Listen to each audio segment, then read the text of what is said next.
a couple days ago, we watched a video by this guy, Rationality Rules, and he analyzed a debate between Charlie Kirk and a student at Cambridge, was it? And there was a part two that we didn't get to watch, and I thought, you know what, maybe we should watch part two, see what it's all about, because obviously there is supposedly going to be a Hassan versus Charlie Kirk debate. So I think a few videos dissecting the anatomy of the average Charlie Kirk debate, and specifically one that he is capable of losing, is like really important. So that's what we're going to do.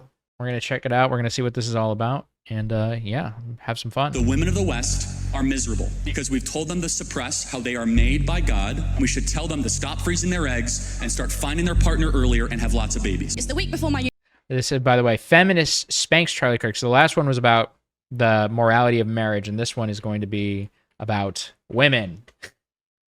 My least favorite gender. University exams right now, and I'm standing here explaining the basic methodology behind survey collection in sociology, which you don't even think is a real subject, to Charlie Kirk. If I took one of those surveys right now, I'd check extremely miserable, but so would a Palestinian child who's been torn to smithereens. How are we going to measure... You would say extremely miserable? No, I'm kind of making a joke. Okay, good. So we agree. Yeah, absolutely. We actually have agreement. Many things. Then we should shut off Muslim immigration to the UK, right? We totally agree. I think that all religious fundamentalism is bad, and if you take that logic, we should also not allow evangelical Christians into the UK either. Hold on. So hold on oh my God. Oh. Wait a minute. Oh my God. I'm definitely, God, I can feel like myself being misogynistic in real time because I see her and she's like pretty. I'm like, oh, she must be dumb. But she's going to a really prestigious school. Okay, she's really smart. She knows what she's talking about. Man, why did Charlie go here? Holy, I think he really just had, this is like hubris. Like, this is just pure hubris. Like him thinking that he can actually take on these kids just because they're college students, and he went to the wrong school, I guess. That's funny. There it is, the exact moment, well, one among many, that a Cambridge student body slammed the supposed conservative master debater. But I'm getting ahead of myself. The master debater. Wait, he said the meme. He said the meme. He said the meme. This was 2 weeks ago. Had the master debater thing on South Park already came out, or is that just a coincidence? I don't think it did. Oh God, she's so hot. She's very hot for a British person. Onto some kind of smiles per capita data set that I wasn't aware of. Again, it's like, it's a little bit of a one-liner. He looks so weird. He looks so up compared to like an attractive person. That's so sad. Poor guy. Why hello, my fellow apes. I hope you are well. Charlie Kirk, the founder of Turning Point USA, has, like so many other prominent conservative voices, built his entire brand on destroying college liberals in debates, churning out endless viral clips of himself owning unprepared students on American campuses, which is precisely why flying across the pond to debate students at Cambridge University was such a spectacular mistake. Now, you might recall our previous episode where we watched another Cambridge student joust with Charlie over homosexuality. How did that work out for them? It worked out perfectly fine. It was an accepted norm of society. Okay, I still think it's wrong. Well, we're going back to the same event because there's another exchange that very much deserves our attention. Truly, you are going to see one of the oldest tactics in philosophy applied extremely successfully again and again and again. The topic is the role of women in society. And this is so weird. A British person wearing an American flag shirt. I wonder why. Wait, how many stars is this? 5, 10, 15, and another 8 is 24? No. 23? There are 23 stars here? 15 plus 8. Why am I blanking? No, it'd be 23. Okay. I didn't know British people liked America. The student is Tilly Middlehurst, who didn't just debate Charlie, she took him to school. It's the week before my university exams right now, and I'm standing here explaining the basic methodology behind survey collection in sociology, which you don't even think is a real subject, to Charlie Kirk. We're going to go through their exchange chronologically, identifying every fallacy, every rhetorical trick, every desperate pivot, and we'll see how someone who actually... Boom. Oh, thank God I got this achievement. I'm sorry for interrupting. Finally. Oh my God, I got 6 more achievements left. 3 of them are multiplayer, and then one's the achievement, the main achievement. I got 2 more DLC achievements to go, and I basically 100% of the game. Thank God. So I could stop playing this shit on stream. He understands logic, can dismantle years of practice talking points with nothing more than clear thinking, sharp wit, and one particular extremely effective technique. So strap in, because this is gonna be Strapping. beautiful. So I'm a feminist. Yes. Yes. Oh, wait. Hell yeah. Feminism, dude. Yeah, dude. I'm a feminist. Everyone here is a feminist, okay? If you're not a feminist, get the fuck out. All right, we love feminism. It's about the role of women, though. What should women's role in public and private life look like, and what are the material benefits of that? Well, thank you for that. Can I take it? Hold on. I missed the question. I'm sorry. Gonna be beautiful. So I'm a feminist. My question is about the role of women, though. What should women's role in public and private life look like, and what are the material benefits of that? Well, thank you for that. Can I take it? Okay. I don't Just even the want to role take of this women, detour, but basically. can we both agree on what a woman is? Okay, so Oh my god. Oh my god. Well, he's such a pussy. He doesn't even want to answer that question. He wants to make it into like some trans. Like, do you think if she said a woman is whatever, you know, you want it to be? Like, if you identify as a woman, do you think he would just drop it, or do you think he would like, or do you think he would be like, oh, okay, fine, and then just like go answer the question? God, he's such a slimy. I appreciate that we're only 2 sentences into this exchange, but there's already so much to unpack, especially considering that it's going to come up many times throughout. You see, Charlie, like many popular conservative speakers, has a handful of rhetorical traps loaded and ready to spring. These aren't random diversions, they're carefully selected topics designed to shift the battlefield to more favourable terrain. And whenever any conversation even tangentially relates to women, gender, or feminism, they immediately try to steer it towards one specific trap. Yeah, because I think the problem is like Charlie will take it down a road where it's like, oh, you think biological men can be women? Well, how can you say you support women when you're allowing men into women's spaces? That seems like counterintuitive. It seems like you're trying to erase the concept of gender altogether, and you don't actually care about women at all. Like something along those lines. Can you define what a woman is? What is a woman? What is a woman? What is a woman? What is a woman? This is what's known as I hate this question too because it's so stupid. Because intuitively, we all know that there are 2 definitions of a woman, right? There is like the biological definition and there's the gender definition. For some reason, people seem to think like sex and gender are the same, or like interchangeable words. They have never been interchangeable words. Like I guess I could go into a whole rant about it, but it's like they're very clearly different words in regards to a woman's place in society in terms of, you know, what typical clothes or what typical like mannerisms or behaviors or interests, like that's like that doesn't correlate at all to the biology of a woman, which would be, you know, biologically a woman would be is it XY chromosomes, right? And then, you know, ovaries, ability or anatomy that lends itself to reproduction. Like, yeah, stuff like that. But I mean, I could go on and on. Wait, I want to make sure. XY chromosomes. No, wait, that female have XX, right? XY is male. I don't know what a woman is. I'm retarded. XX is. I guess at the last second before it came out. I swear to God, I like corrected myself last second before I saw it. Women are XX. Okay, yeah, XX chromosomes. But yeah, it's like obviously like 2 different things. Thank you for coming back, silly guy. I appreciate that. as a red herring when someone introduces an unrelated point to distract from the original issue. But it's a but it's not related. It's not unrelated at all. It's super important because if you care about women, then why would you want women in your bathrooms? Why would you want women sharing bathrooms with your daughters and changing rooms with your daughters? Why would you want men in there with your little daughters? Like that's so related, right? Clever red herring because of how it functions strategically. I mean, think about what's happening here. Tilly's asking a question about women's role in society. What should women's role in public and private life look like, and what are the material benefits of that? A question that could lead to Charlie having to defend some genuinely controversial positions. Should women prioritize careers or family?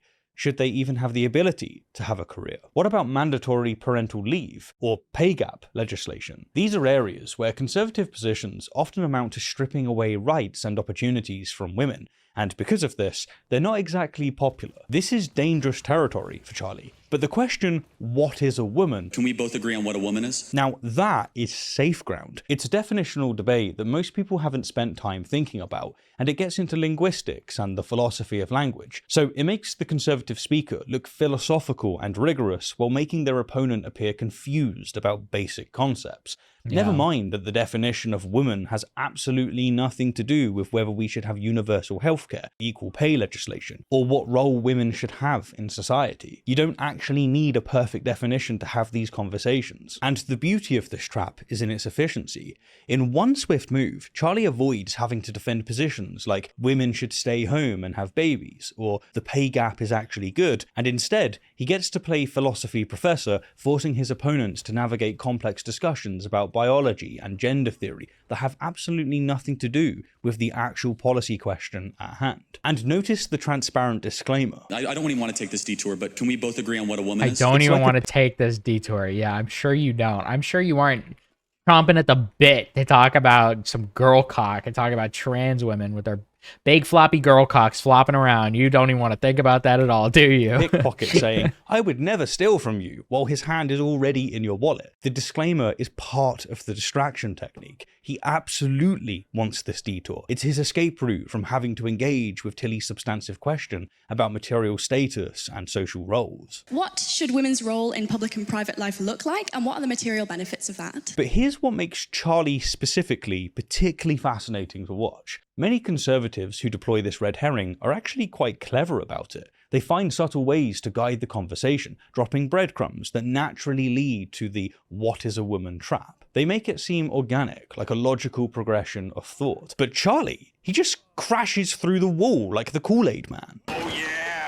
Can we both agree on what a woman is? No finesse, no subtlety, just I don't want to take this detour, followed immediately by taking this exact detour. I don't even want to take this detour. And it's this inability to hide his Then rhetorical don't. maneuvers that makes Charlie Jesus. such an interesting case study. He shows us the tricks without the misdirection, the sleight of hand, performed with all the lights on. Yes. An is it adult then? human female, it's a biological state of being that is also socially experienced. Can I please elucidate just one example of that social Ooh, that's experience? a really good way to like answer the question, because obviously you just have to give the biological answer and then like imply gender without like really like, and she's smart to like really steamroll through that and just be like, nope, you, like, we're not going to talk about this, where like, let's move on. Of being that is also socially experienced. Can I please elucidate just one example of that social experience? Yeah. Great start from Tilly here. She Yeah, this gives is really Charlie good. exactly what he asked for, a definition, and then immediately steps over his trap. She clearly knows that if she lingers on definitions,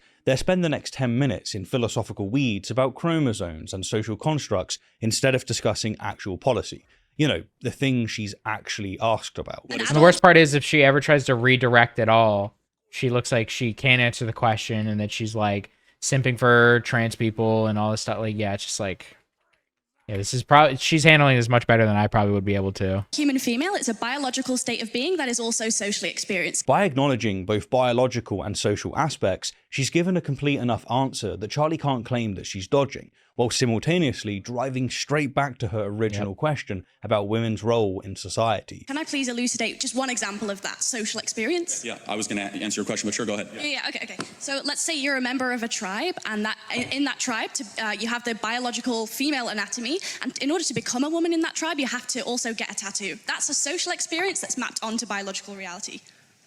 So can a woman have a prostate? And this is an abysmal He's like a 12-year-old. Can a woman have a prostate? Holy shit. That's a, once again, we were talking about it the last time, but like he is asking good questions in the sense of, I'm not interested in the discussion. I'm not interested in finding the solution. I'm just here to win. He asks really good questions to serve himself in that sense, for sure. Give him credit, I small guess. start from Charlie. Tilly just offered a genuinely fascinating anthropological point about how societies layer social expectations onto biological categories. She's illustrating how womanhood isn't purely biological. Different cultures add different requirements, whether it's tattoos, clothing, hairstyles, or rites of passage. It's a sophisticated observation about how gender roles vary across societies while still being connected to biological sex. And in order to become a woman in that tribe, you have to also get a tattoo. That's a social experience that's mapped onto biological reality. It's nuanced. But Charlie, he will have none of this complex discussion about cultural practices and social roles. No. Because he's not While interested Tilly's in it. exploring how societies construct womanhood, Charlie can't stop thinking about prostates. So can a woman have a prostate? But in terms of debate, Can a woman have a huge throbbing boner? Can you tell me that? Can you tell me all about women with huge throbbing cocks? Can you please? Like, it's so gay. It's gay. this is Charlie desperately hammering on his red herring, trying to force Tilly to bite. He's not interested. By the way, the answer to this question, I'm going to guess the best answer is to say biological women have prostates. Biological women do not have prostates. Like, you just answer the question and say, like, establish biology, and like, within establishing biology, you are also acknowledging the gendered aspect. In discussing how societies construct gender roles, which was, remember, her actual question. He wants to talk about trans people and biological essentialism. So no matter what thoughtful point Tilly makes about social experiences, Charlie's going to keep yanking the conversation back to body parts. The repetition, Can a woman have a prostate? It's super easy. Like, can a woman have a prostate? shows just how determined he is to make this Super easy. conversation go where he wants it to go. Biologically speaking, a woman is an adult human female that has a biological reality, but it's also social experience, right? So I don't. Yeah, it's super easy. Like, can a woman have a prostate? So as per my definition of woman, It's such a terrible. It's terrible because his question does not acknowledge the reality of the difference between gender and sex, right? Like, the thing is at the end of the day, is that the concept of gender, a woman's gender, is born from the societal expectations of, it's dated all the way back to early civilization and the first humans of women do this. Women are more like inclined to pick the berries, and men are more inclined to hunt. And women are the ones that take care of the babies, and men are the women that provide for the families, right? Like those gender roles are born of the earliest humans and how they operated in society. However, as time has progressed, the necessitation for those roles of, like, women can do the male thing and males can do the women thing, right? And so as a result, now what you have is, within a society, you might have certain people that are born biologically male or vice versa that may connect more with the societal roles and expectations and presentations of the opposite sex, which would be realistically more so what the gender, like what their gender would be, right? Like, so yeah, and it's like so obvious, but the question, like, the problem is if you try to, it's like, oh, it's such a simple question, what is a woman? And it requires a complicated answer, but in their mind it shouldn't. So if you give a complicated answer, it's like, it's so simple, it's such a simple question, just what, like, can a woman have a prostate, yes or no? It's like, it's so disgusting and in bad faith. Like, once again, Charlie is not there to have an actual conversation at all. He's there to just obfuscate. I would say that people who have a prostate are biologically male, but they can sometimes be socially treated as women. Okay, got it. So women can have prostates. Got it. Okay. So women can have prostates. You know what? F you. Yeah, they can. Sure, why not? So you're a feminist that actually isn't just fighting for women. You're also fighting for men. See, dude. Oh my God. Yeah, I know. This was the dialogue tree that he always wanted to go down. This is the dialogue tree. It's so disgusting. Here we see, at least in my opinion, Charlie's true colours. This isn't about understanding or engaging with ideas. It's about manufacturing a gotcha moment for his audience, the type of gotcha that goes viral among his base. You can literally see him grinning, so proud of his little rhetorical trap. And then comes his apparent slam dunk. So you're a feminist that actually isn't just fighting for women. You're also fighting for men. The smugness is palpable. He thinks he's already delivered a coup de grace. But here's what makes his gotcha so bizarre. It reveals that Charlie's completely ignorant about what feminism actually is. If he had read literally any feminist theory, he'd know that feminists explicitly fight for men too. They argue that patriarchal systems harm men through toxic masculinity, emotional repression, and rigid gender roles. Feminists believe an egalitarian society benefits everyone. So his big own is essentially, ha! You believe exactly what your movement has always said. Yeah, and so I just want to say, because when I was like, so just a little bit of backstory. My initial like introduction into politics was basically like the pre-Gamergate skeptic community. So like before, all that stuff. So I was really into a lot of like the anti-feminist stuff, like Anita Sarkeesian, Lacey Green, and all that stuff. Like I thought they were cringe and all that stuff, and I was like, oh, feminism isn't about, like, they would always say that. They'd always be like, feminism is about men too. And I'm like, all you do is make it about women. But the problem is like, bad actors from a certain time period are not like emblematic of like an actual movement itself. And I would never, I joked about being a feminist earlier. I wouldn't like actually call myself a feminist necessarily, just because like I'm not interested in that label particularly. But yeah, no, feminism probably is about men and women. And also, yeah, like a big part of like, toxic masculinity, I guess. Once again, this is one of those words that has kind of been corrupted and like people don't really take seriously, but like there's like a good argument for that hurting men as well as women. Like men are probably deeply affected by the way that men treat each other and how femininity is specifically like frowned upon. And there's a lot of things that we perceive to be feminine that are men would probably greatly benefit from being included in, right? And so, yeah. It believes. And you're also fighting for Because part of it, to be clear, it's not about men are too powerful. It's about, or hold on, how do I want to say this? It's more than just empowering women. It's about destigmatizing what femininity is, because femininity is like often associated with weakness and just like more pity and just like worthlessness. Like it's like like this is a perspective both men and women can have, by the way, that femininity is like more like unworthy, I guess, you know? That's not a win.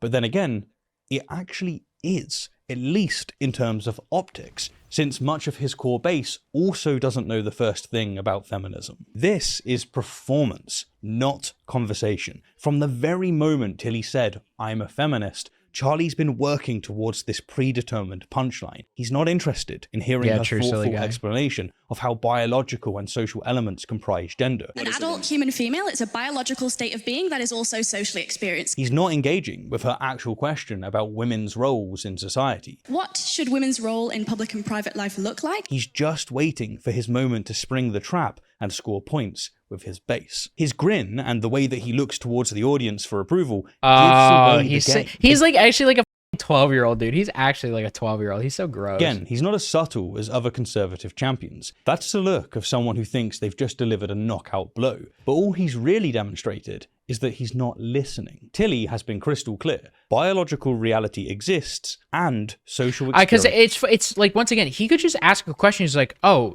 like, do you want to explain that? Like, in terms of like, what do you mean? Like, it's socially experienced. How do you socially experience biological gender? That would be like a good faith response to ask, to be like, well, what does that mean? How do you societally experience biology? But then you could explain what gender is and how gender is manifested. And it's born of biology throughout all of time.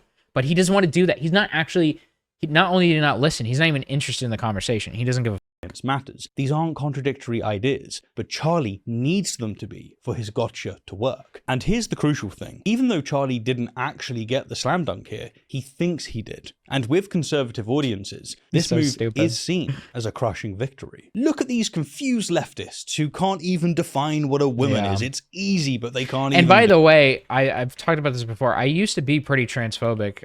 It took me a while to like kind of like... Because I got sucked into like this, unironically, like Charlie Kirk and stuff. Like I saw his debates and stuff, and I'm like, wow, trans people are just crazy. Like this is so stupid, right? And it's because of stuff like this. Like it really is just, it's very sad. But yeah, I don't know. It's weird thinking back. I don't know how I was ever convinced by stupid ass shit like this. But here we are now. Woke. I love girl cock. All right. Do it. You guys are easy. It's rhetorically powerful because it takes complex discussions about social roles and reduces them to simple biological gotchas. This is precisely why, whenever feminism or gender roles come up, conservatives will desperately try to steer the conversation towards prostates and chromosomes. It's not about understanding, it's about humiliating your enemy, something that Ben Shapiro has said is a good tactic to do. The only other reason that you should ever have a conversation or be friends with anyone on the left is, and not even be friends, is if you are in public in front of a large audience and then your goal is to humiliate them as badly as possible. The fact that they're actually discussing something far more nuanced simply gets lost in the performance. So, yes, men also experience harms from patriarchy, but I argue... We're talking about the same feminism, though, just make sure. Yeah, sure, go ahead. Again, fighting for men isn't a contradiction of feminism. It's practically a core tenet. Talking of misinformation, finding reliable, unbiased news has become increasingly challenging. You are fake news. Headlines compete for our attention, often sacrificing context and nuance for clicks. This is precisely why ground news has become an indispensable tool in my daily routine. Let me show you how it works with a recent major story. Europeans win in UN clash with US over rival Ukraine resolutions. Looking at this story through ground news, I can immediately see that it's been covered by over 200 different sources. What's particularly interesting is the bias distribution. The coverage skews slightly to the left, with 39% left-leaning sources compared to 25% right-leaning ones. Ground news makes this political slant instantly visible. Diving deeper, we can see how different outlets frame the same event with dramatically different headlines and perspectives. Sky News UK, a centre source with high factuality, reports US joins Russia, North Korea and Belarus to vote against UN resolution on Ukraine war. Their subheading explains, 2 motions were passed by the UN today as the world marks the 3rd anniversary of Russia's invasion, with the US voting against one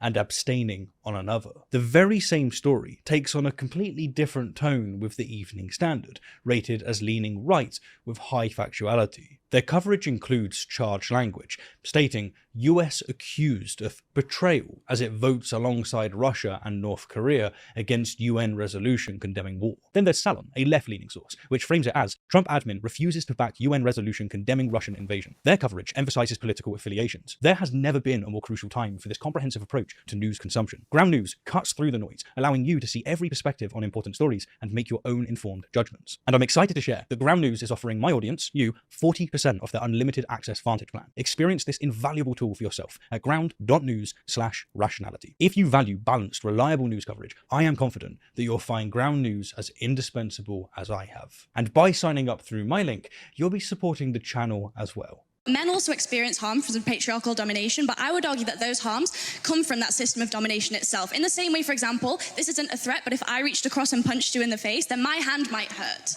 right? So are we understanding that there are patterns of power? So I would also fight for the rights of men as a feminist, just as I would fight for the rights of women. Sure. Do you think women are happier than they were 40 years ago? Here's the thing, even if it... Damn, I actually am, at least she was able to get out of that, like the fact that she was able to actually get out of that like whole trans thing is actually really impressive. Like she handled it really well.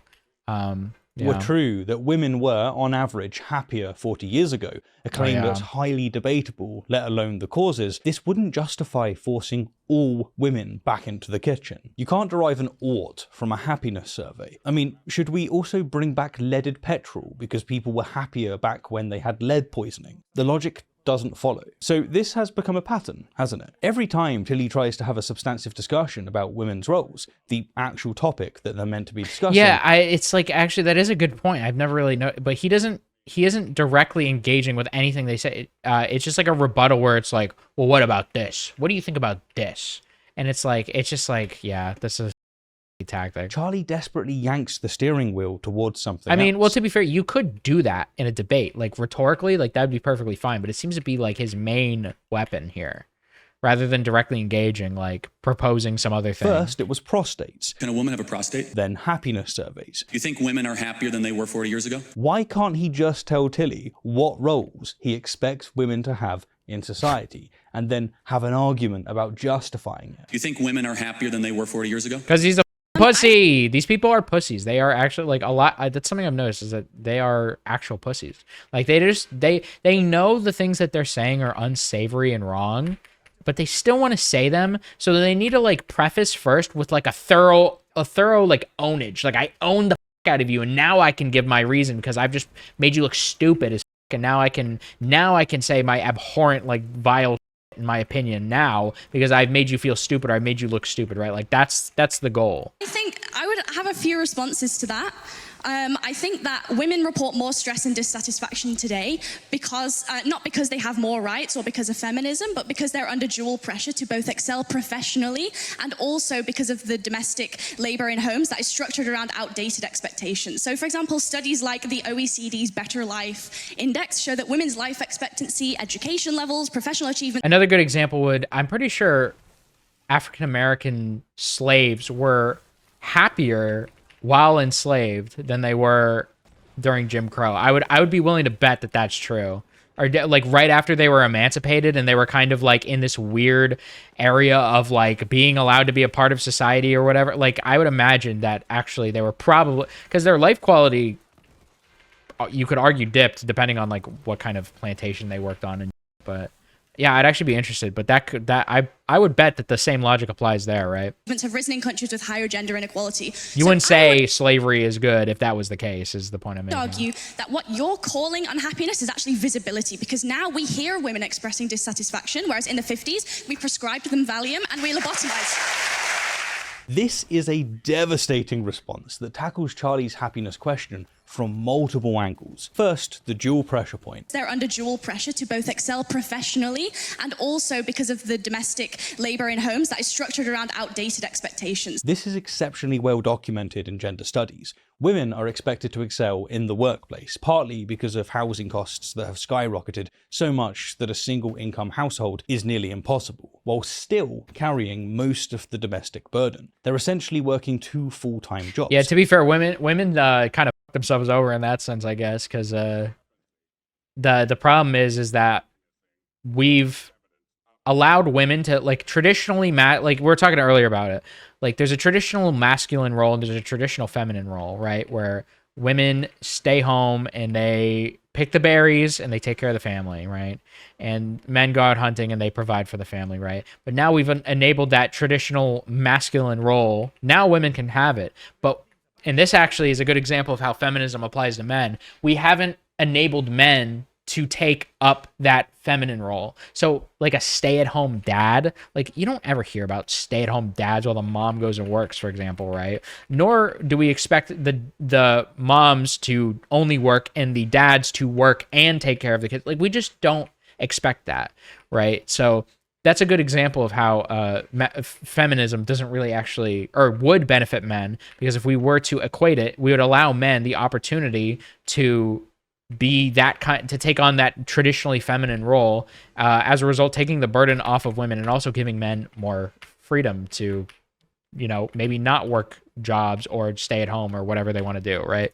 That would impact anyone's mental health and reported happiness levels. It's not feminism making women unhappy, it's the failure to update domestic expectations alongside workplace participation. But her second point about visibility, I had one. Well, that's extremely rare. It's definitely like a very rare thing. And obviously there's nothing wrong with it, but it is just like in society in general, like you just don't see it or hear about it too often. Is even more devastating. What you're calling unless you have 2 dads, unless your dads are gay and you have 2 dads, and maybe one of them is. Visibility, because now we hear women expressing dissatisfaction, whereas in the 50s we prescribed them Valium and we lobotomized. Are there now more unhappy women? She's based. Or are I like we her. seeing more reports of unhappy women because they're finally allowed to express dissatisfaction without being diagnosed with female hysteria and institutionalized? Seriously, I don't think these facts are registered enough. Well into the 20th century, women displaying anxiety, irritability, or basically any deviation from submissive contentment could be diagnosed as hysterical. What's that? Too much appetite for sex?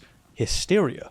Not enough appetite for sex? Well, that's also hysteria. Tendency to cause trouble? Definitely hysteria. The treatments ranged from forced bed rest to lobotomies. It's not a surprise, then, that today, when we don't have such oppression, we see such reports. Another thing to consider is that this visibility phenomenon happens whenever marginalized groups gain acceptance. Take left-handedness. When religious conservatives stopped beating children for using their left hand, suddenly there was a surge in left-handed people. Was it an epidemic of leftness? No, it just rose to its natural rate of about 10% and then plateaued. The same pattern repeated in the 1990s when homosexuality became more accepted. Conservatives claimed that we were turning children gay, but in reality, the percentage simply rose to its natural level once people felt safe enough about being open. Now, today, we're seeing the exact same pattern with trans people. Conservatives call it an epidemic, and with autism. This mythology that this is, that the autism epidemic is not real. It's not that there's more of these people, it's that they're finally visible and counted, they're finally accepted. And, to an extent, our methodologies have evolved. So when Charlie points to unhappiness surveys, he's not comparing apples to apples. He's comparing women who can finally voice dissatisfaction to women who literally were lobotomized for doing so. What you're calling unhappiness is actually visibility, because now we hear women expressing dissatisfaction, whereas in the 50s, we prescribed them Valium and we lobotomized. Yeah. Days. That's really rich. I didn't know women not to complain 50 years ago. That's funny.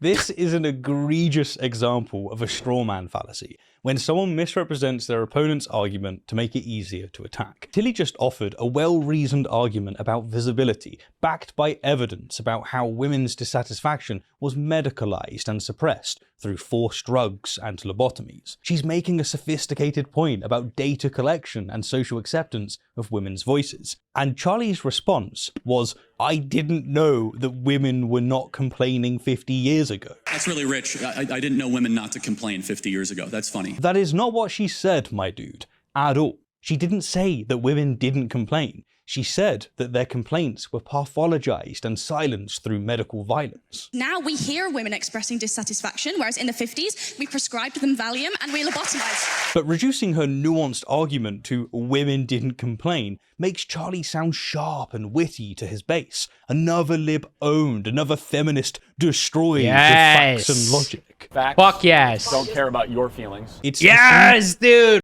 Yes. Oh, he said it, dude. I just came, dude. I gunked up my zipper, dude. Holy performative shit. smugness we saw with his earlier smirk about trans people. He's not interested in engaging with the actual argument. He's interested in scoring points. And the quickest way to score points is to pretend that your opponent said something much more stupid than they actually did. That's really rich. I didn't know women not to complain 50 years ago. That's funny. We've always been. No, hold on a second. Why are suicide rates going up more for women?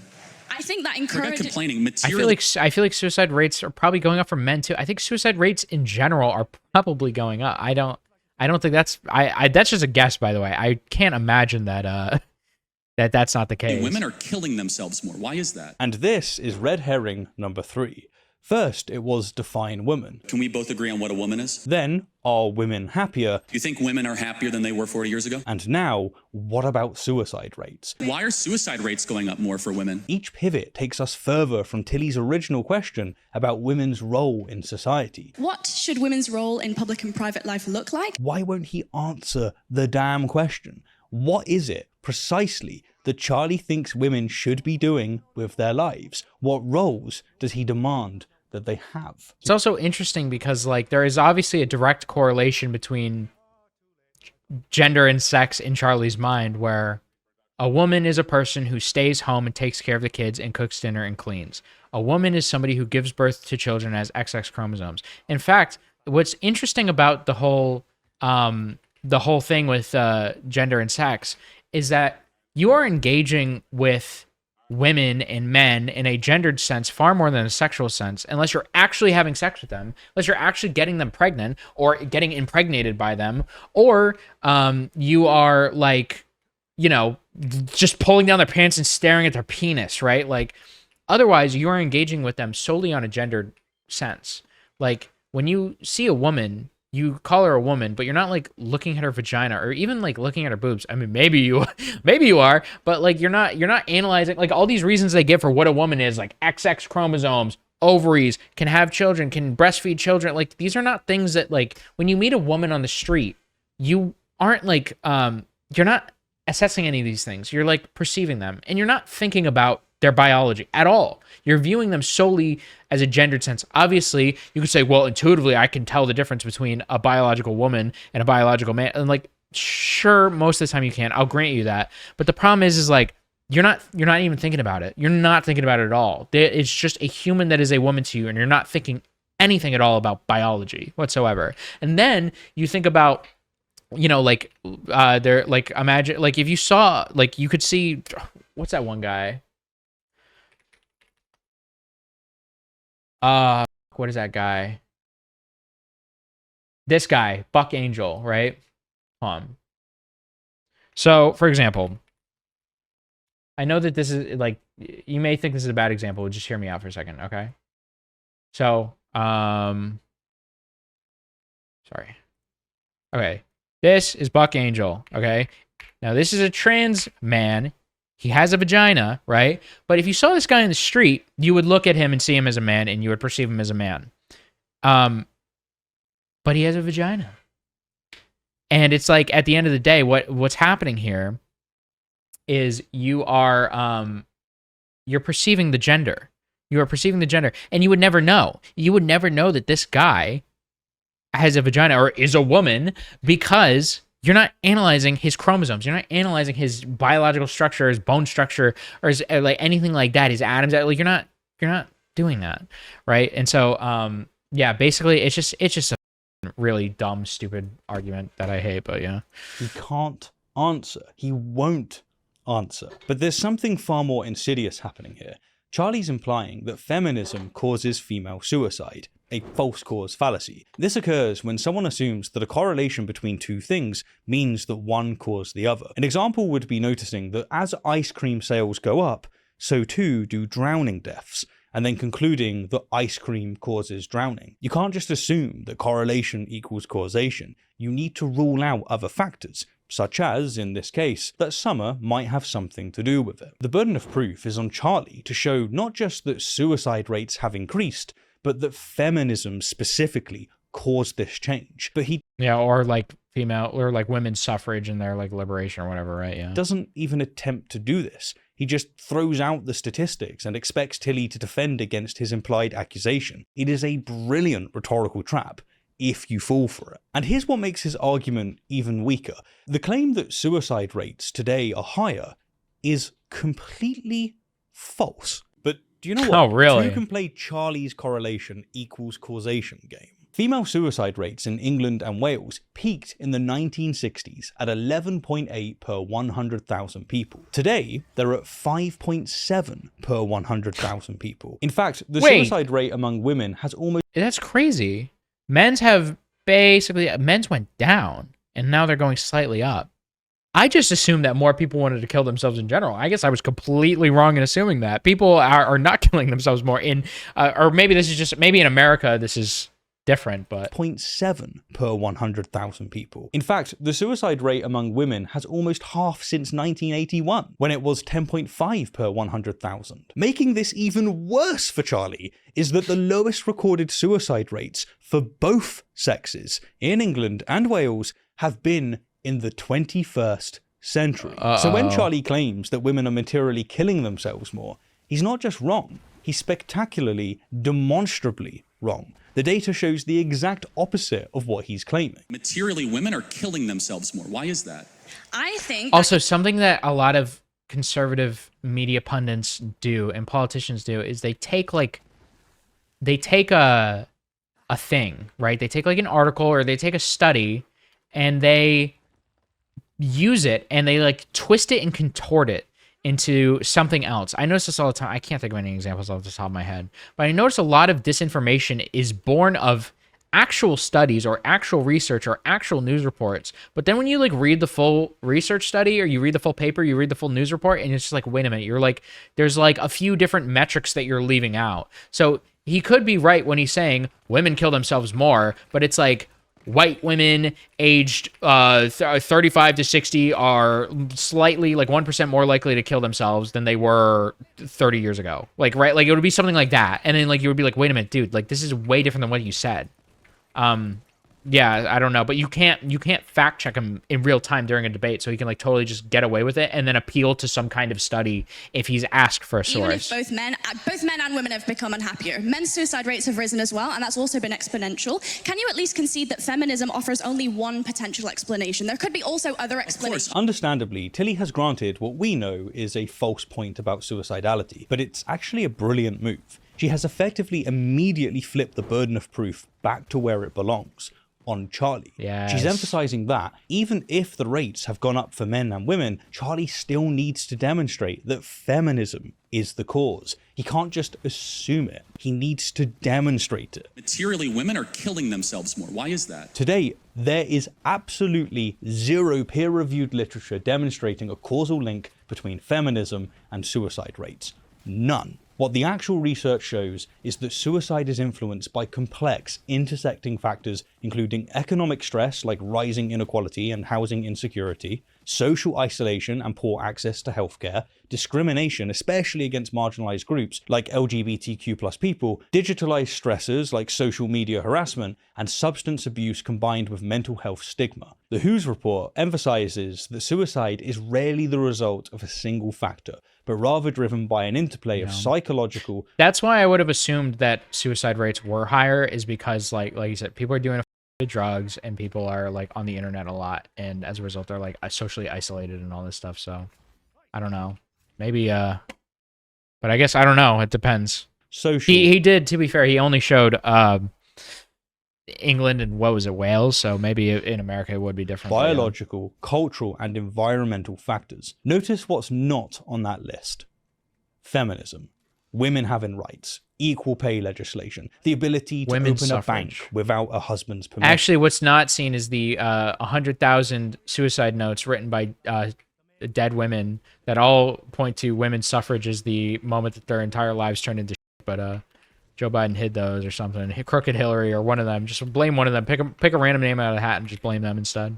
Again, if we were to argue the way that Charlie does, drawing simplistic correlations, we could claim that feminism is responsible for saving thousands of lives by cutting suicide rates nearly in half. But that would be just as fallacious as his argument. The difference is, we're not the ones making wild claims without data. Charlie doesn't present any actual statistics, because when more savvy conservatives try this argument and cherry-pick data, anyone who actually analyzes the full picture can see that they are completely wrong. Can you at least concede that feminism offers only one potential explanation? There could be also other explanations. Of course, obviously, but feminism is the glaring thing in front of us where we have fertility. The glaring thing. It's just so obvious, that's why. Oh god, now here comes a gish gallop. Rates down, we have marriage rates down, we have unhappiness up, and we did something in the 1960s out of the universities of Brady. Actually, you know what? I'll be charitable. That wasn't a gish gallop. That was just like an effective way of conveying a point. I'll be charitable to you, Charlie, even though you don't deserve it at all. Gloria Steinem and all these feminists that basically said you're trapped in a home, go get a job, freeze your eggs, take birth control, and all of a sudden women are way unhappy. Eat the bugs, take birth control, freeze your eggs now. I need you to have as little amount of children as possible. Please. Than they were 40 years ago. Now, it's worth noting that we're witnessing a gish gallop when someone throws out a rapid. I didn't think he was gish galloping there, to be fair, but I guess you could call it that. Claims without substantiating any of them. Fertility rates are down, marriage rates are down, unhappiness is up. We have fertility rates down. I guess by that definition it would be. We have unhappiness up. Women freezing eggs, birth control, 1960s feminism. We did something in the 1960s out of the universities of Brady Friedan and Gloria Steinem and all these feminists that basically said you're trapped in a home, go get a job, freeze your eggs, take birth control. It's a machine gun of unsubstantiated assertions designed to overwhelm rather than convince. Each of these claims would require careful analysis. Are fertility rates down because of feminism or because of economic factors? Are marriage rates down because women have choices now or because education has led to a reduction in religiosity? But Charlie doesn't pause to prove any of this. He just keeps firing, hoping the sheer volume of claims will substantiate for actual evidence. And he's not done.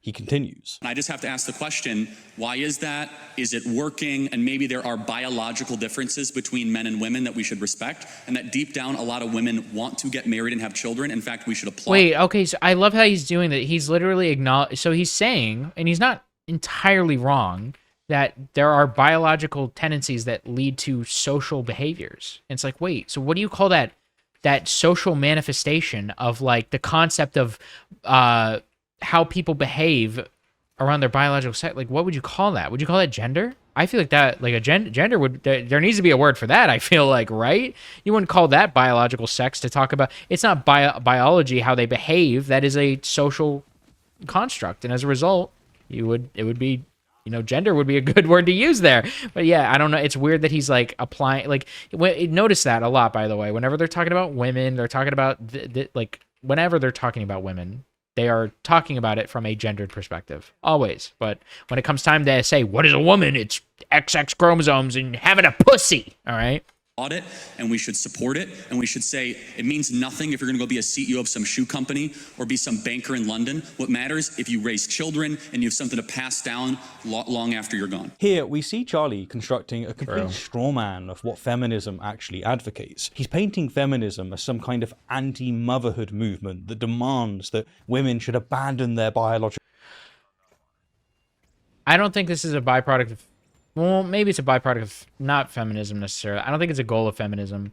I do think it is a bit, I don't like that. It seems like a lot of women aren't as interested in like being mothers and stuff, or like, which I think is like a little bit sad, just because it's like, it's cool. Like you can have kids, and like, I understand some people not wanting to have kids, but I feel like there's a lot of women that are super opposed to, like, at least I see it online. Obviously most women probably do want to have kids, have families and stuff, but I noticed like an uptick of it where a lot of women seem to be very against like having kids and like going against like the traditional norms of what they've been expected to do, which is understandable. But I do worry about that in some sense, that women are less interested in having kids, which would obviously be a problem. Desires to freeze their eggs and climb corporate ladders. But this is absolutely not what feminism has ever been about. Feminism recognizes that many women want children, and it applauds and supports those choices. That's fine. What it doesn't support is forcing all women into motherhood, whether they want it or not. It doesn't support teenage girls getting pregnant and being trapped in incompatible relationships forever because that's what traditional values demand. Feminism is about choice. It's about freedom. It's the radical idea that women should get to decide their own path, like men. But there's two other fallacies lurking in Charlie's gish gallop. First, an appeal to nature. This occurs when someone claims that something is good or right simply because it's natural, or that something is bad or wrong just because it's unnatural. Like saying humans shouldn't fly in planes because we weren't born with wings, or medicine is wrong because disease is natural. When Charlie talks about women being made by God and needing to respect biological differences, he's suggesting that biology equals destiny. There are biological differences between men and women that we should respect. But just because women can have children doesn't mean they should or must. We don't say humans have legs, therefore everyone must become a runner. We don't say men have more upper body strength on average, therefore they must all become construction workers. But somehow, when it comes to women and reproduction,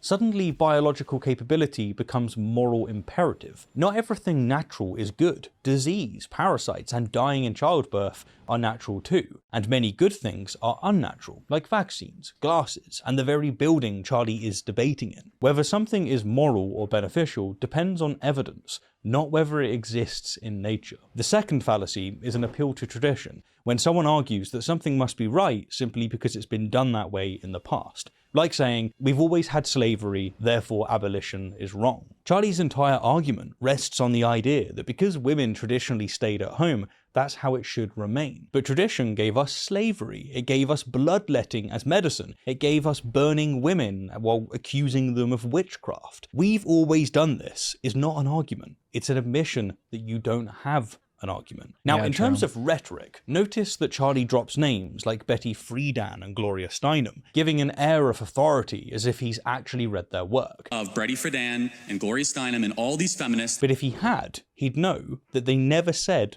don't have children. They said women should have options beyond only being mothers. All these feminists that basically said you're trapped in a home, go get a job, freeze your eggs, take birth control. There is a massive difference between you can be more than just a mother and you shouldn't be a mother. This is a colossal straw man dressed up in academic garb. And then there's his grand finale. We should say it means nothing if you're going to go be a CEO of some shoe company or be some banker in London. What matters if you raise children and you have something to pass down long after you're gone. Really? Nothing. You couldn't have both. So the female doctors saving lives, the female teachers educating the next generation, the female scientists advancing human knowledge, all of that means nothing. Yeah, it means nothing. This isn't about respecting biological differences. Like, obviously, like, I don't know. Because I think there's a lot of purpose that you can gain from being a parent, probably. And we should promote people doing it, but yeah, at the same time, to act like there's just like nothing for you, it's like, wow, your life is just completely meaningless. Like, well, I don't know, if you cure cancer but you don't have any kids, like, have you served your biological purpose as a woman? I feel like you have. You know, you don't need birth children if you're hypothetically saving the lives of an infinite number of children, because if you cure cancer, you're saving a bunch of people's lives who maybe never have a chance to have kids, or maybe kids that will die eventually. You know, like it's, yeah, like, yeah, I don't know. It's stupid. It's about dismissing any woman whose contribution to society extends beyond reproduction. What matters if you raise children and you have something to pass down long after you're gone. I think I would bring 2 points to that. The first one is just really simple, which is that you can ascribe liberalism all you want as the cause of the unhappiness. I would argue something else. I would say that it's certain economic policy that has very little to do with the social acceptance of alternative lifestyles. I would say that we can recognize that income inequality across a vast swathe of Western countries has increased, which causes all kinds of social ills, a lack of social cohesion, housing price growth doesn't correspond with wage growth, monopolies increasingly become kind of emboldened to interfere with politics, and monopolies don't prioritize social health either. Did you see Charlie's face during this response? Look, I'll put it on screen again. This is fascinating. Tilly is giving a nuanced, data-driven answer that actually addresses the real causes of social unhappiness. And Charlie, he's completely checked out. You can see it in his body language, the glazed eyes, the barely suppressed impatience. He's not listening, not considering, not engaging with any of the economic factors that she's presenting. He's just waiting to take his turn to speak. This is performance debate at its worst. Tilly's pointing to actual measurable economic factors, income inequality, housing crisis, wage stagnation, that research shows correlate with unhappiness. We can recognize that income inequality across a vast swathe of Western countries has increased, which causes all kinds of social ills, a lack of social cohesion, housing price growth doesn't correspond with wage growth. But Charlie doesn't care about the data or nuance or actual causes. He came with talking points about feminism ruining everything, and no amount of evidence is going to change that script. Yeah, it's just like constant like dialogue treeing the whole time. It's just like trying to get the dialogue tree, trying to like get the own, because it's like if I ask you this question, I know you're probably going to say this, and if you say this, I can say that, and you won't be able to say anything because yeah, it's just like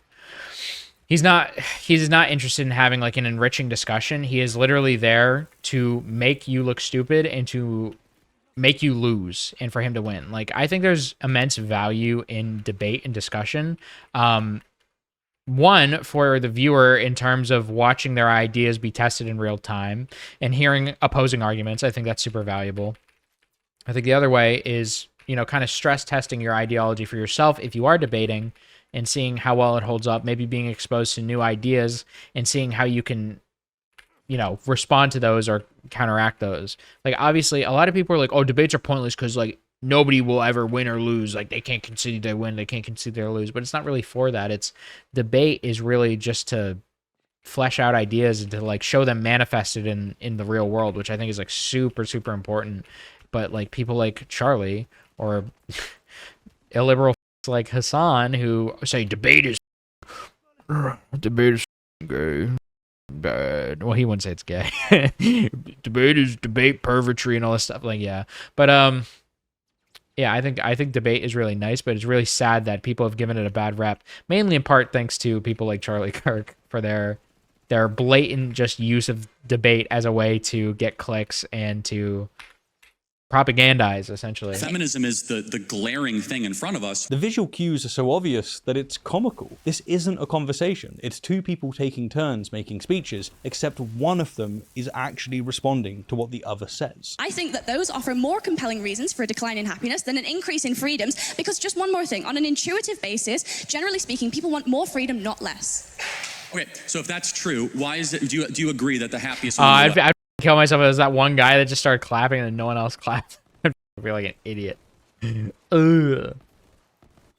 Are married with kids. And there it is. Proof that Charlie didn't absorb. You gotta commit. Wait, if that happens, you gotta commit. You just gotta keep clapping and everyone else will join you. Tilly just explained that happiness is influenced by complex, multifaceted economic and social factors. She's arguing that simple correlation doesn't equal causation, that you can't just point to one variable and blame everything on it. Can you at least concede that feminism offers only one potential explanation? Charlie's response is to completely ignore all. Yeah, well, it's also trans stuff and black people, actually, is also why everyone, like, why women are so sad. There's a bunch of black people everywhere.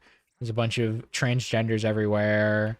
Okay, and there's like woke politics. That's why. Okay, all of that, and go right back to his one-dimensional talking point about married women being happier. Do you agree that the happiest women of the West are married with kids? But here's the thing. Even if we granted Charlie's premise that married women with children report higher happiness, which itself is a complex claim that requires nuance, so what? Pet owners report higher happiness than non-pet owners, but we don't mandate dog adoption. People who exercise regularly report higher happiness than those who don't, but we don't have mandatory gym sessions. People Seems like with the current administration, they might want to, despite Robert F. Kennedy being unsightly and disgusting, and despite Donald Trump being extremely fat, they care deeply about the health of the American people, and they did that. What was the presidential fitness exam is what they called it or whatever?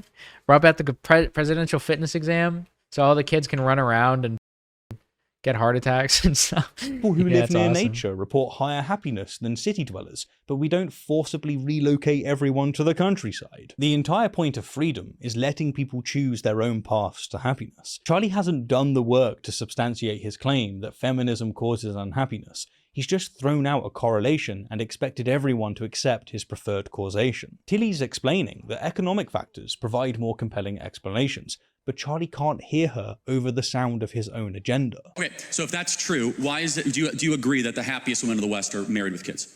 I would have to look into it, but Every I think there are study certain shows, there are right? certain And Every objectively study we know shows that, right? The women with kids are not the ones tearing down statues, right? They're the ones that actually have obligations. tearing down statues correspond to some kind of smiles per capita data set that I wasn't aware I mean, of. again, it's like it's a little bit of a. Brilliant. Absolutely brilliant. I like Tilly her a just lot. exposed the absurdity of Charlie's entire argumentative method with one perfectly timed quip. Tearing down statues correspond to some kind of smiles per capita data set that I wasn't aware of. She's highlighting exactly what he's been doing this entire debate, drawing bizarre correlations and pretending they mean something profound. Do you agree that the happiest women in the West are married with kids? But let's humour Charlie and unpack his logic, because it's even more ridiculous than it first appears. He's arguing that because married women with children self-report higher happiness, we should, what? Force all women into marriage and motherhood.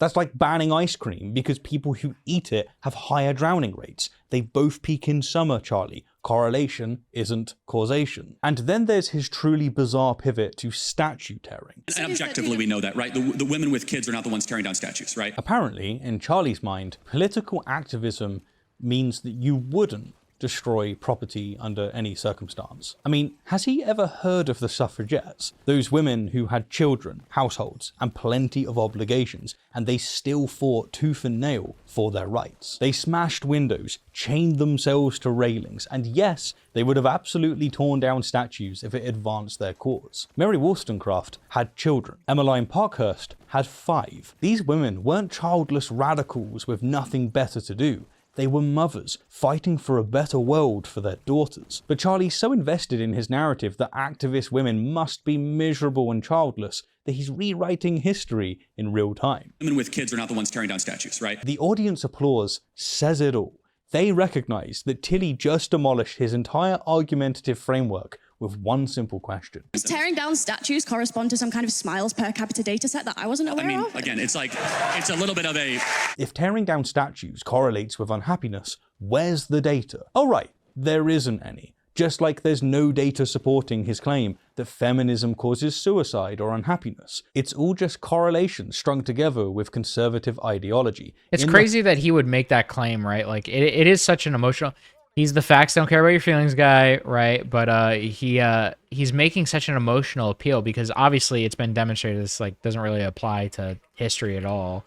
But also like it's not like he saw a study for this. He keeps appealing to studies, but he has nothing for that. He's just like making it up. Like how would he even know if that's the case? It's literally just like a pure culture war like concept that's like obviously purely emotional.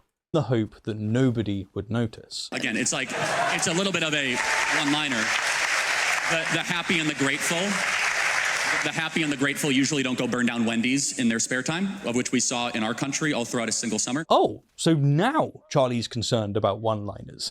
This is from a guy whose entire brand is built on trying to land one-liners, just like his earlier attempt of gotcha, you're a feminist who also defends men. So you're a feminist that actually isn't just fighting for women, you're also fighting for men. He lives for these moments, but when Tilly delivers one that actually exposes his logic, suddenly it's just a cheap one-liner. It's a little bit of a one-liner. And once again, Charlie reveals his historical ignorance. Throughout history, those fighting for their rights have had to make a scene. I wonder, would Charlie say the same thing about the enslaved people who destroy property during rebellions? Would he condemn the working class men who smashed machinery during the Industrial Revolution to fight the class system that was crushing them? The Boston Tea Party was literally destroying property for political ends. Were those American revolutionaries just ungrateful and unhappy? The happy and the grateful usually don't go burn down Wendy's in their spare time. Time and time again, the comfortable always think that the oppressed should be more grateful, more patient, more quiet. But rights have never been won by asking politely. From here, Charlie then presses Tilly again on accepting his claim that women in the West who have children are happier than those who don't. And Tilly has this to say in response. So I also don't think that happiness is a very good metric, and neither do you, because you think gay people shouldn't just pursue happiness by being gay. They have other moralistic considerations to be making. This is how you expose hypocrisy. Tilly just exposed that Charlie doesn't actually care about happiness as a metric. He only cares about it when it supports his predetermined conclusions. When it comes to women, Charlie insists that we must follow the happiness data and structure society accordingly. Women with children are happier, so all women should have children. That is the implication. What matters if you raise children and you have something to pass down long after you're gone. But when it comes to gay people who report being happier when living openly, suddenly, Charlie discovers moralistic considerations that override happiness metrics. You think gay people shouldn't just pursue happiness by being gay. They have other moralistic considerations to be making. It's such a clean rhetorical kill shot. It's beautiful. She's using his own logic against him. If happiness is the ultimate metric for how people should live, then Charlie should support anything that makes people happier, including being openly gay. But of course, he doesn't, because his appeals to happiness data were never about actually maximizing human well-being. They were about finding statistics that support his existing worldview while ignoring ones that don't. Tilly just exposed the game. Charlie picks his position, then shops for data and logic to support it. When the data and logic contradicts his position, suddenly data and logic doesn't matter anymore. And Tilly isn't done. She follows up with this. So I don't think smiles per capita is a particularly convincing way to measure whether or not we should encourage women to be autonomous. I think we should maximize agency within a fair system that has reasonable parameters because it's expedient, it's good for the economy, it's logical, it's the moral thing because if we can't prove the material harms, we shouldn't discourage it. And also self-reported studies is a really flawed way to do psychology. It's the week before my university exams right now, and I'm standing here explaining the basic methodology behind survey collection in sociology, which you don't even think is a real subject, to Charlie Kirk. If I took one of those surveys right now, I'd check extremely miserable. But so would a Palestinian child who's been torn to smithereens. How are we going to measure? You would say extremely miserable? No, I'm kind of making a joke. What a retort. Tilly's making a fundamental point about research methodology that's apparently sailing right over Charlie's head. Happiness is relative, it's contextual, it's measured against personal baselines and immediate circumstances. Someone who's objectively worse off might report being happier because they've experienced worse, or because those around them have it worse. A millionaire who loses half their fortune might report misery, while someone escaping poverty might report joy, despite having far less. A student stressed about exams might check the same extremely miserable box as someone experiencing actual tragedy. That's why self-reporting happiness surveys are notoriously unreliable for making sweeping societal prescriptions. If I took one of those surveys right now, I'd check extremely miserable. But so would a Palestinian child who's been... Yeah, also with self-reporting things, there's a difference between collecting the data in the sense of like usually if there's like a more official like actual data research study taking place, they'll usually like try to minimize the factors as much as possible to make sure that there's just as much what is the word, congruency with one subject from another. Like they'll make sure that every single person they're surveying is like actually has like equal standards. Or dude, I don't know how to speak. You know what I'm saying, okay? And this is basic psychology, like first year undergraduate stuff. But it's clearly too complex for Charlie, who only thinks in terms of simplistic correlations and gotcha statistics. He's so focused on his talking points that he can't grasp why comparing happiness scores across different populations with different baselines and expectations might be methodologically flawed. Self-reported studies is a really flawed way to do psychology. It's the week before my university exams right now, and I'm standing here explaining the basic methodology behind survey collection in sociology, which you don't even think is a real subject, to Charlie Kirk. The fact that Tilly has to explain this to him while stressed out about her own exams just adds another layer of absurdity. She's literally teaching him introductory research methods while he smugly insists that women should restructure their entire lives based on his misunderstandings of happiness surveys. No, I mean, but seriously, like, but hold on. I mean, like, that's an important point, though, is that the women in the West have it the best in the world, and yet they're way unhappier than women of sub-Saharan Africa. There's something fundamentally wrong here, because the women of did he just completely ignored what did he just completely ignore what she said? Like, just because people report okay, cool. Sub-Saharan whatever. Africa have something that a lot of women in the West do We not need to get have. through this video. The women in the West have cats and they have good jobs, and the women of Sub-Saharan Africa, they have a belief in the divine and they have kids. And maybe there's a biological undercurrent that is keeping a lot of women. Oh, well, we should like. Do you think that he would do this for anything else? It's like, well, yeah, and in sub-Saharan Africa, they also like, I don't know anything about sub-Saharan. Do you think he wants to like make America like sub-Saharan Africa? Like, do you think like all of like the cultural norms and standards, because all of those things could also be contributing factors. It might have nothing to do. It could have something completely different, right? But no, like if I were to start saying, hey, let's start acting like sub-Saharan Africa, Charlie would be like, whoa, no. That's not, no, we're not doing that. Because you obviously would never appeal to like sub-Saharan Africa as like a place that you think is great. But in this instance, it's like, well, look at sub-Saharan Africa. They're so happy. And guess what? Here's this thing that I believe in and they're also happy. So that means that my thing is good. Like, it's so stupid. He would never apply this to anything else. From realizing their full potential. And so without reading your phone and just like, connecting. Oh my word. Oh, that's Charlie so made slimy. the claim so spectacularly wrong that it's...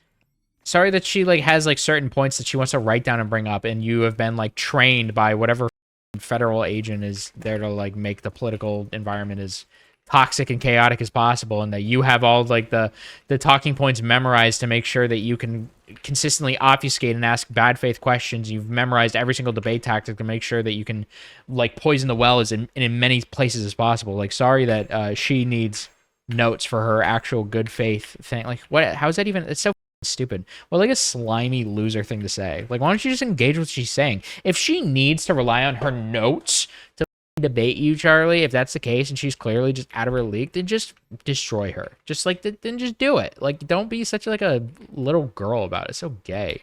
Actually, it's breathtaking. Cross-national happiness comparisons show the exact opposite of what he's claiming. This is demonstrably... Oh, okay. I was being too good faith in assuming that he's not even lying. I mean, maybe he's... I don't know. I guess we'll see what this guy shows. Verifiably false. The World Happiness Report of 2023, actual data rather than Charlie's feelings, consistently ranks sub-Saharan African nations at the bottom of the Global Happiness Index. Countries like Zimbabwe. Is this sub-Saharan Africa? Is this... Wait, I'm so confused. I thought like basically all of the middle. Is it specifically this part right here? Is it like what?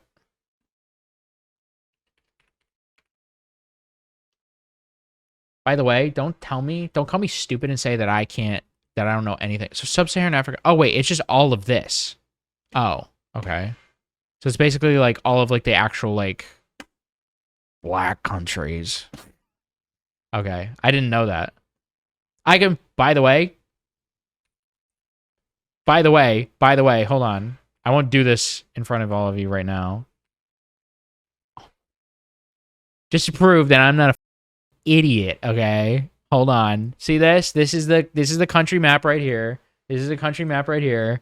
Okay, what does that say? I got 100% on Asia, got 100% on Europe, 100% on North America and South America, okay? I not did too well in Oceania. I got 100% on the African countries, okay? Now, would I get 100% right now? I might have forgotten a few, but I do pretty good. Okay, I do pretty good, okay? So, I'm not an idiot, I promise. I just didn't know what sub-Saharan Africa meant, okay?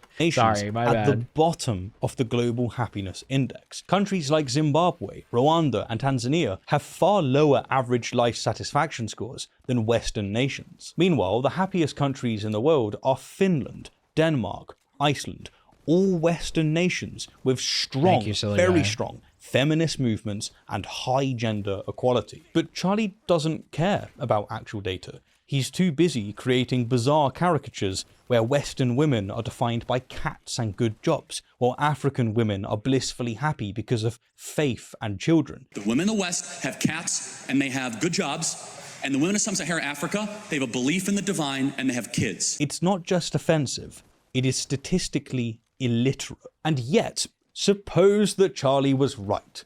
Well, you know by now, correlation doesn't equal causation. It's a false cause fallacy. Even if sub-Saharan African women were happier, and they're not, claiming it's because of religious faith and having children is the same nonsense logic he's been peddling all debate. He needs to demonstrate it. And do you know what? This right here is a mistake that gives away his game entirely. Put it this way. Charlie is so eager to make these causal leaps that he does it even when his basic facts are completely wrong. If he's this sloppy with fabricated data, then you know exactly how reckless his reasoning is when he accidentally... Once again, he's probably appealing to some kind of study that vaguely insinuates what he's saying, but it was like maybe a small sample size, or it's like a very specific demographic of people. Like it's always like a small bit of truth that's completely like bastardized into a false claim. Stumbles upon real statistics. And as for the condescension dripping from... And so without reading your phone and just like, connecting. This is a subtle ad hominem. When someone attacks... Yeah, connect with me. I love that he says connect with me. Like we're having a real human conversation right now where I'm genuinely engaging with you, but you're not because you're looking at your phone. This is so stupid. Oh, shit. Person rather than their argument. Tilly's been systematically dismantling his points with data and logic, and Charlie's response is to imply that she's some disconnected Gen Z glued to her screen. Connecting. This is what desperation looks like. He's realizing that he's losing both the crowd and the debate. The audience has already applauded Tilly's zingers. His statistics have been exposed as false. His logical contradictions are piling up. So he retorts to this passive-aggressive swipe, suggesting the university student who's teaching him basic research methodology is somehow the one who needs to connect. Connecting. Making things worse, suppose that Tilly was using her phone for notes, which she probably was. Why would that be a bad thing? We don't criticize debaters for bringing paper and pen, do we? If anything, it shows that they are taking notes, that they are listening carefully enough to track the opponent's arguments. It shows. Yeah, also this is like, that's weird because I feel like if she had like a notepad and a piece of paper, or like a pen, like would he like be complaining about it? Because I see that all the time in debates where like the people will both have like pens and papers and they'll just like write down basic stuff to like keep track and like try to address everything, right? They've come with actual points of their own. They're not just going to be giving you their feelings and fabricated statistics. We have unhappiness up. Why are suicide rates going up more for women? Women are way unhappier than they were 40 years ago. Women with kids are not the ones tearing down statues. All these feminists that basically said you're trapped in a home, go get a job, freeze your eggs, take birth control. But no. In Charlie's world, freeze your eggs, prepared ladies, is apparently a character flaw. You've got to wonder, would he have a go at his doctor or therapist for taking notes while he speaks to them? Anyhow, they go back and forth on this point for a bit, and then Tilly delivers this. Hello? I would ask you, would you say that a sub-Saharan African woman who's experienced female genital mutilation and checks extremely happy in a survey... Oh, true. I wish I thought of that. Like, oh yeah, you mean like what about genital mutilation? You think that's good? Should we just like do everything that they're doing, right? Like, obviously you'd say no. And I also would check extremely happy in a survey. Who do you think would be objectively more happy, even if they both check the same answer? This is such a powerful illustration of why self-reported happiness is a flawed metric. Responses aren't straightforward measurements of well-being because of cultural adaptation, normalization of suffering, and lack of alternative experiences. Someone who's enduring trauma might report happiness because it's all they've ever known. Someone who's never experienced freedom might not know what they're missing. Tilly made this point earlier, but here she's really hammering it home with a visceral example. No, again, so I fully, if you want to talk about how Islam mistreats women, we could talk all day long. Like, I'm all for that. My word, there is another red herring. Tilly was critiquing the limitations of self-reported happiness metrics using FGM as an example of normalized suffering. Would you say that a sub-Saharan African woman who's experienced female genital mutilation and checks extremely happy in a survey, and I also would check extremely happy in a survey, who do you think would be objectively more happy, even if they both check the same answer? Charlie immediately pivots to Islam bashing, completely missing her methodological point. If you want to talk about how Islam mistreats women, we could talk all day long. Like, I'm all for that. But here's what makes this... But he's intentionally missing the point, to be fair. Like, I know this guy obviously knows it, but he is he isn't just missing the point because he's stupid. He is intentionally not listening at all. He is intentionally not understanding the point. Even more ridiculous. Charlie just spent several minutes claiming that sub-Saharan African women are happier because of their belief in the divine. The women in the West have cats and they have good jobs, and the women of sub-Saharan Africa, they have a belief in the divine and they have kids. Now he wants to attack Islam. I mean, does he not know that Christianity is the dominant religion in sub-Saharan Africa, comprising about 62% of the population? Wait, actually, I didn't even think about that. All of the Muslim countries are not sub-Saharan Africa. Like when we were like sub-Saharan Africa, it's like Libya and Albania and Egypt. Well, Egypt's not Muslim. I don't think. I actually don't know anything about Egypt. I'm gonna be honest with you. But yeah, like all those top areas, Libya. I don't remember any of them. Wait, hold on. Oh no, Algeria, not Albania. I'm a idiot. Oh God, I'm gonna have to do like the GeoGuessr map on stream to prove that I know this. Mutilation isn't an Islamic practice. So bad. It's a cultural practice that predates both Islam and Christianity in the region. Both faiths have adherents who practice it, and both have adherents who condemn it. It's justified post hoc with various religious reasonings, but it's fundamentally a cultural phenomenon. So Charlie simultaneously wants to claim that sub-Saharan African women are happier because of religious faith while attacking Islam, not realizing that he's also talking about Christian women. The layers of ignorance here are astounding. If you want to talk about how Islam mistreats women of the West are miserable because the only media they can enjoy is lesbian show and gay man acting annoying. They seem to like it quite a bit. I don't know about you. They seem to really love all that stuff, to be fair. But honestly, good theory. Probably the closest that we have at this point is something related to that. With the, it's kind of like smoking a cigarette, right, or doing a line of coke, where you enjoy it, but it's bad. It's killing you slowly. It's the same thing. Like constantly engaging in this flamboyantly gay media, rotting their brain in a way that is killing them on the inside. Women, it's like wokeness. Talk all day long. Like I'm all for that. Me too. Okay, good. So we agree. Yeah, absolutely. We actually have agree on agreement. many things. Then we should shut off Muslim immigration to the UK, right? We totally agree. What the f is this conversation turned into? What the f? Why are you even trying to ask her about that? Also, being like, oh, Islam is bad means that we should like target Muslim people and not let them immigrate to other countries. Like, what? Like, what the f? Like, I have a problem with this religion. Like, I think, I don't know. I think, that group of Jews that like suck the blood off the baby penis when they're circumcising, like that small amount of Jews that do it, like I think that's why we shouldn't let any Jews into America at all. It's just like, it's retarded.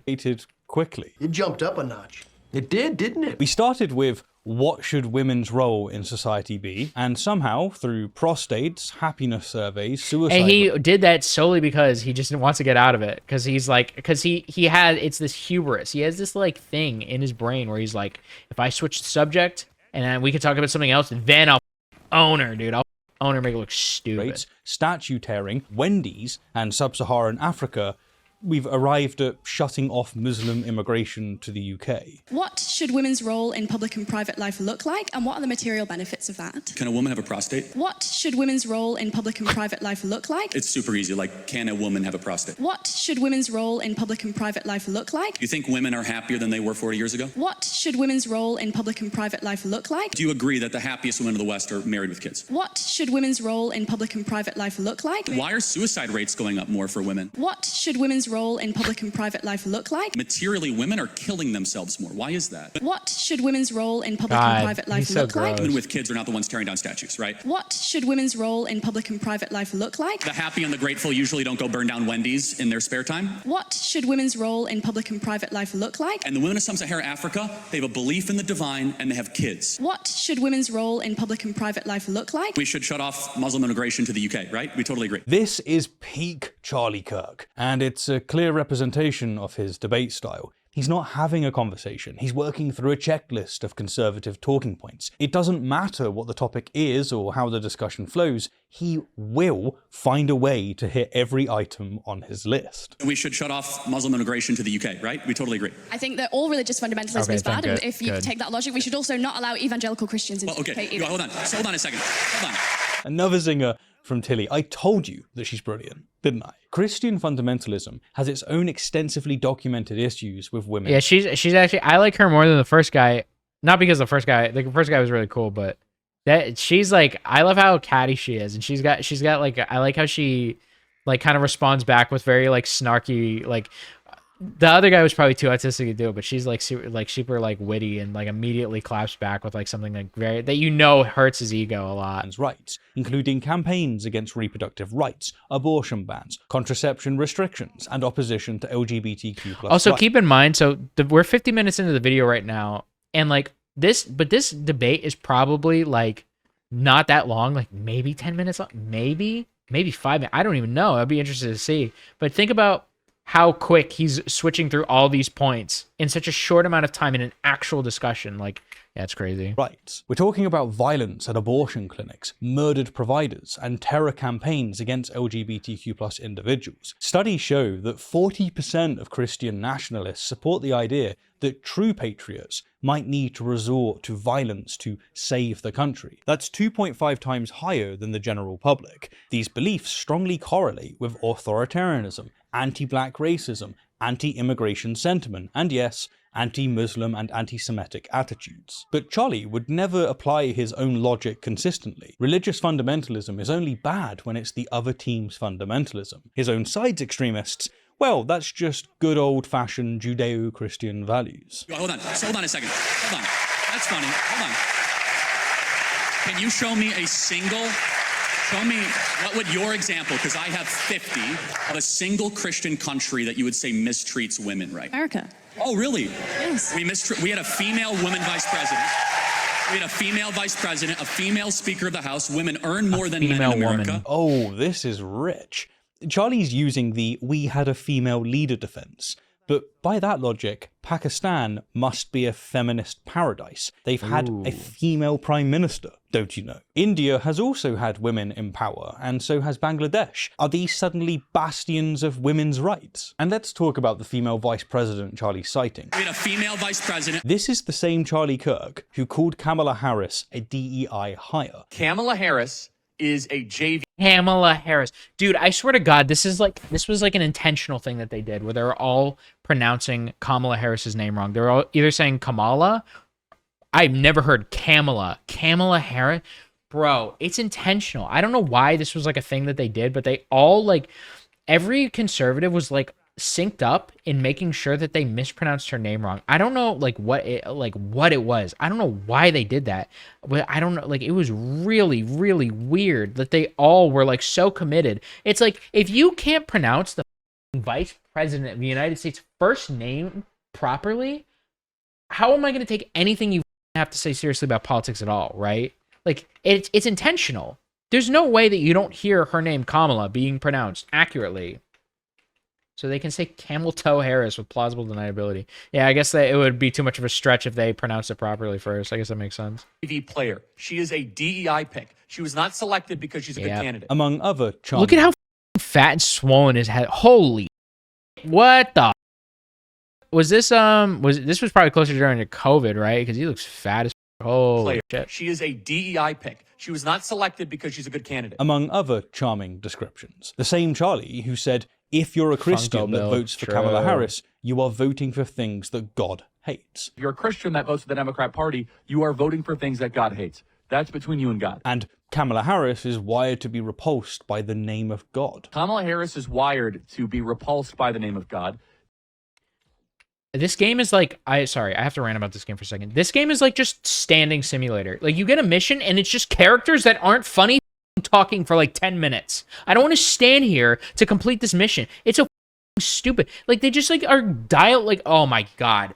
I swear to God, this game is like actually horrible. Like if I wasn't like listening to music or watching YouTube videos or streaming while playing this game, I would never be able to complete it. It's like it's so unbearable just standing here and listening to these two unfunny losers. This is why I have the volume basically all the way down. These two unfunny characters having like a monologue with each other, like joking about this isn't funny, just for me to like press a I'm not doing anything. All I did was break down this wall, okay? I went in here, I collected a plant, and I came back here and I put the plant down, and I went over here and I killed this guy, and then I waited, and then he just gave me a orb. And now I have to find a computer. What the is this a real mission? Sorry. I hate this game so much. She mocks God. And again, everything Democrats love, God hates. But wait, it gets worse. Women earn more than men in America. This is just a flat out lie. Women in America earn less than men, about 15% less over a career. That means hundreds of thousands of dollars less in lifetime earnings, which translates to 30% less in pension and retirement income. Charlie's not just wrong, he's stating the exact opposite of reality. Again. Women earn more than men in America. And if we want to talk about how America treats women, let's look at the actual data. The US is the only wealthy country without federal guaranteed paid parental leave. And it has the highest maternal mortality rate among wealthy nations. But Tilly's not done. Once again, she takes Charlie's own metric and turns it against him. In Rwanda, female representation in government supersedes the UK by quite a lot. Do women get treated better in Rwanda? Okay, I might be super off this. Like, is Rwanda Islamic? Like, I'm not totally sure. I don't. We were talking about the whole reason it came out. You're talking about sub-Saharan Africa. What the do you mean? I think it is like. And also, it doesn't have anything to do with Islam. You said your argument was that America was fine because they had a female leader in a vice president. Like, how are you going to shift the goalpost? Just like shift it there, shift it there, shift it there, and then shift it back, and then shift it back again. Like, it's just like, it's insane. Is it? Like, I don't know, actually. This is absolutely beautiful. Charlie has just argued that America can't be sexist because it had a female vice president from a party that he despises. Everything that Democrats love, God hates. So, Tilly brings up Rwanda. God hates everything Democrats love. Yeah, true. I agree with that. Which has the highest totally. percentage of women in parliament in the entire world, over 60%.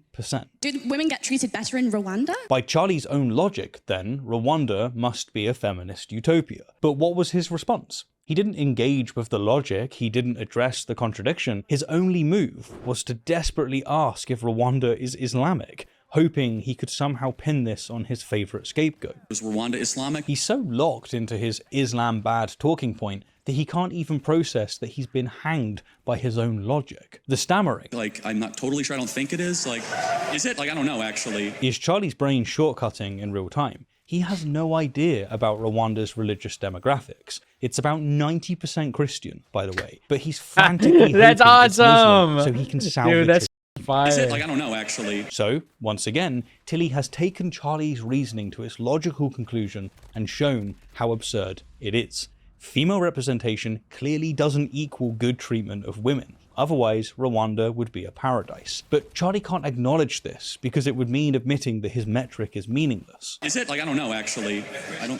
It's not. So, again, we were just talking about Islam. It's a little bit of side note. Speaking of oh my God. side notes, just look at Tilly's face at this moment. It says everything. You can almost see the exact second she realizes that Charlie's not going to engage with her argument at all. He can't follow the dialectic, or refuses to. He's not interested in building on ideas, challenging them, or even understanding them. He's just here to repeat conservative talking points, no matter what's actually being discussed. It's not. So, again, we were just talking about Islam. It's a little bit of side note. And there it is. Charlie trying desperately to save face. He's got caught in a massive logical contradiction. His own metric for evaluating women's treatment, female political representation, We had a female vice president. completely backfired when Tilly brought up Rwanda. Unable to defend his position or engage with the obvious flaw in his reasoning, he dismisses the entire humiliating exchange as a little bit of a side note. We were just talking about Islam. It's a little bit of side note. But this wasn't just a side note. It's a devastating exposure of his entire argumentative method. Tilly just proved that Charlie doesn't actually have any consistent principles for evaluating how societies treat women. He just has conclusions he wants to reach and will grab whatever statistics seem convenient in the moment. When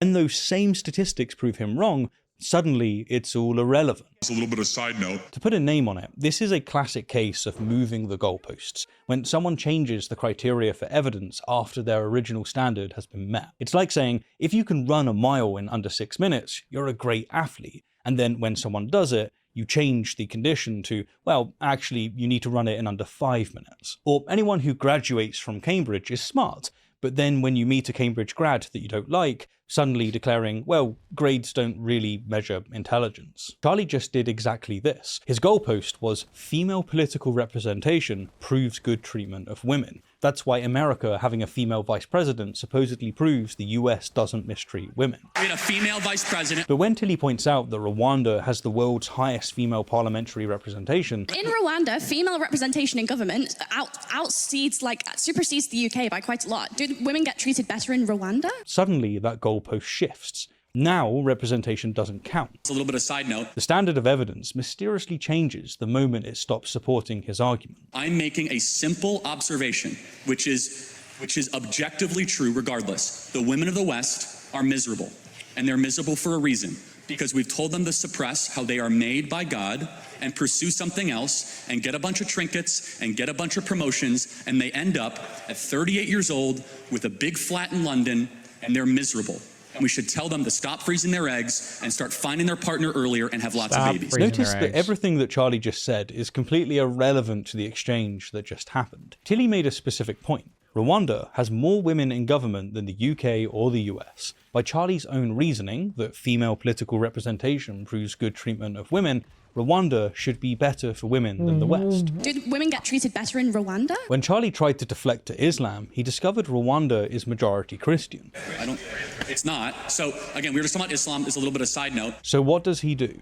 He completely abandons the discussion and retreats to his memorized talking points about Western women being miserable with their trinkets and big flats in London. And they end up at 38 years old with a big flat in London, and they're miserable. And notice the loaded language here, when someone uses emotionally charged words to manipulate rather than inform. Calling women's career achievements trinkets and promotions isn't a neutral description. It's deliberately dismissive language designed to minimize and mock. And get a bunch of trinkets and get a bunch of promotions. A woman's medical degree? It's just a trinket. Her position as a judge? Merely a promotion. Years of hard work and achievement? Worthless, apparently. This isn't accidental word choice. By reducing professional accomplishments to trinkets, a word associated with cheap, worthless decorations, Charlie's trying to make careers seem inherently meaningless compared to motherhood. We should tell them to stop freezing their eggs and start finding their partner earlier and have lots of babies. It's the rhetorical equivalent of calling someone's life work. Does Charlie Kirk have children? Charlie Kirk. He does have children. He has 2. Oh, okay. I just want to see if he's being a hypocrite or not. Hobby. But there's an even deeper problem with Charlie's framing. He's creating a false dichotomy. I've never heard Charlie Kirk ever talk about being a father or anything in these debates. Like, he never brings it up. Maybe he has and I just missed it. But holy shit, how many enemies are here? Presents only 2 options when many more exist. It's like saying you can either be healthy or enjoy food, when obviously you can do both. Charlie's painting exactly 2 pictures. Miserable career women with cats and big flats. And they end up at 38 years old with a big flat in London, and they're miserable. Or happy married mothers with children. We should tell them to stop freezing their eggs and start finding their partner earlier and have lots of babies. That's it. Those are the only options in Charlie's world. Charlie what Kirk, about women who have... Ladies, Charlie Kirk wants you to get pregnant. You need to get pregnant. Charlie wants your eggs fertilized. You need to make it happen. Successful careers and happy families. Or women who choose not to have children and are perfectly fulfilled. What about women who have children later after establishing careers? Or those who adopt or foster or mentor? What about women who find meaning in their careers serving others? And let's not forget the stay-at-home mothers who are miserable. By presenting only 2 extreme options, lonely cat lady or blissful trad wife, Charlie's trying to force a choice that doesn't reflect reality. Really, this is rhetorical cowardice of the highest order. He can't defend his position. He can't engage with the contradiction. He can't even acknowledge that his own metric just backfired spectacularly. So he simply pretends that the last 2 minutes didn't happen and launches into a pre-written speech about career women and egg freezing. Objectively true regardless. The objectively true claim is particularly rich, given that he's just spent several minutes spouting objectively false statements about women's earnings and happiness. But why let facts get in the way of a good sermon about women needing to have lots of babies? Yeah, okay, I think I'd bring two just final points to this. First one is just really intuitive, right? Which is that if you actually care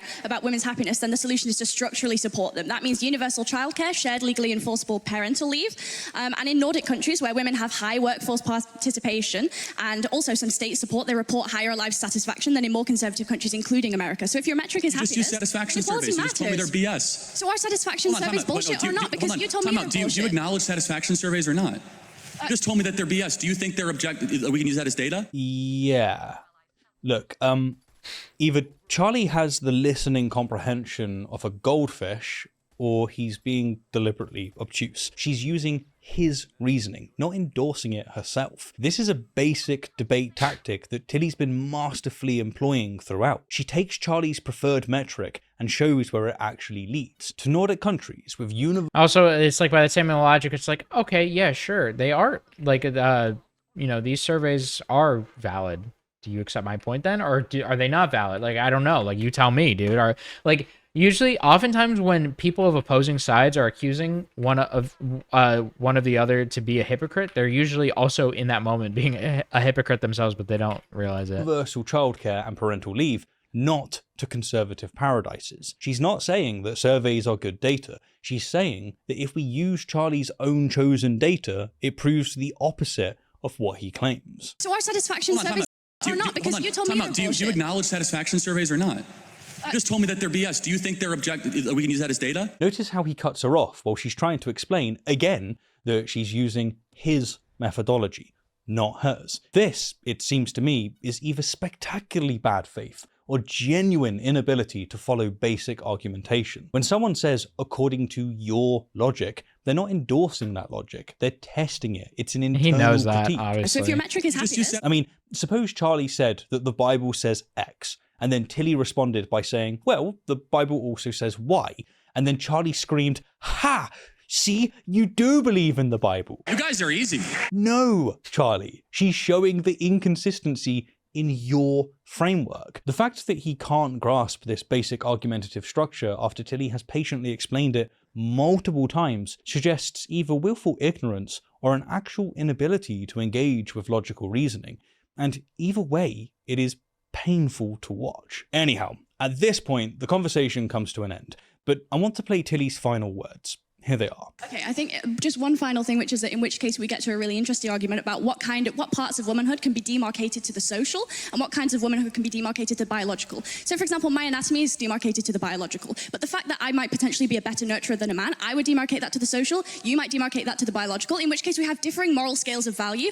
I would ask why we should necessarily prioritize your moral scale of value, which prioritizes things like the birth rate, when in actual fact there are various other moral scales of value. And if you yourself are a free market American, why is it the case that you would not, like the previous speaker noted, extend personal freedoms towards all spheres, including a private sphere? This is such a phenomenal closing point.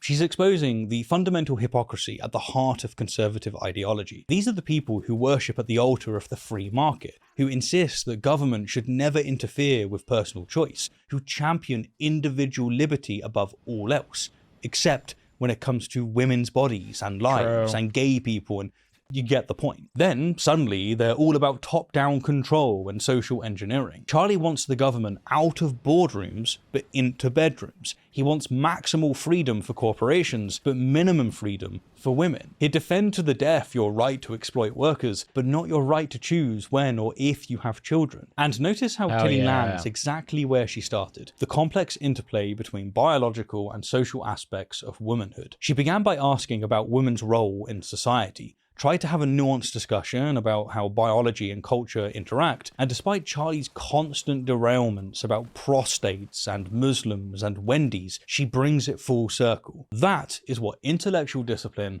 looks like. While Charlie spent the entire debate running from topic to topic trying to score points, Tilly maintained her core thesis. Womanhood is multifaceted, combining biological reality with social constructions, and women deserve the freedom to navigate that complexity on their own terms. No amount of bad faith argument could shake her from her foundation. I might be super off this. Like, is Rwanda Islamic? Like, I'm not totally sure. I don't think it is. Like, is it? Like, I don't know, actually. It's not. So, again, we were just talking about Islam. It's a little bit of a side note. All right, so what exactly did we just witness? We watched a university student in the middle of exam week absolutely dismantle a professional political commentator using one of the oldest tricks in the philosophy playbook, and doing it with such wit and charm that she had the audience laughing along. Women with kids are not the ones tearing down statues, right? They're the ones that actually have obligations. Does tearing down statues correspond to some kind of smiles per capita data set that I wasn't aware of? Again, it's like, it's a little bit of a one-liner. Despite Charlie's constant attempts to derail the prostates, the happiness survey, the suicide statistics, the Muslims, the Wendy's, Can a woman have a prostate? Tilly kept dragging the conversation back to her original question about women's role in society. In and of itself, this is a brilliant tactic that forces the conversation to stay where it should, and if the opposition forces it off, then at least it's obvious to those watching what they're doing. But Tilly didn't just stay on track, she delivered one-liners that brutally landed. All religious fundamentalism is bad, and if you take that logic, we should also not allow evangelical Christians into Well, okay, hold on. So hold on a second. Hold on. That's funny. Hold on. This line got the audience applause because in these debates, optics matter just as much, if not more, than facts. You need to win the crowd, not just the argument. Charlie knows it, and I'd wager that Tilly knows it too. Most crucially, though, Tilly deployed one devastating technique over and over. It's called the reductio ad absurdum. I know, it sounds like something that Voldemort would angrily yell. But it's just Latin, and it translates to reduction to the absurd. It's a form of indirect proof, where you assume a proposition is true and then show that it leads to a contradiction or absurd consequences, thereby proving the proposition must be false. For instance, suppose that someone said that money always brings happiness. You might respond, by that logic, the richest person should be the happiest person alive, but many billionaires are miserable. Or if someone claimed natural is always better, you could say, well, arsenic is natural and vaccines are artificial, so should we keep poisoning ourselves and skip life-saving medicine? This technique has been devastating debate opponents. I mean, even even just like as simple as like clothes aren't natural. Like you wouldn't advocate, like conservatives wouldn't advocate for everyone like getting naked and like never wearing clothes ever, right? Like they would obviously continue to support wearing clothes. For over 2,400 years, ever since I shouldn't say conservatives, sorry, that's bad faith. I mean people who'd use this fallacy. Philosophers like Socrates used it to expose flawed thinking. And it's so effective because you're not attacking your opponent's position from the outside. You're accepting their logic and following it to a faithful and natural conclusion. When that conclusion is absurd or contradicts with their other beliefs, they're trapped. They can't claim that you've misrepresented them because you're using their exact reasoning. They can't dismiss it as a different viewpoint because you've shown that their own logic leads somewhere they refuse to go. It's intellectual judo, using your opponent's force against them. They either have to admit that their principle is flawed or accept conclusions that they find repugnant. It's brilliant. There's no escape. I love it. It's one of my favorite techniques, and Tilly is really good at employing it. She executed the reductio perfectly multiple times. When Charlie claimed that female political representation proves good treatment of women,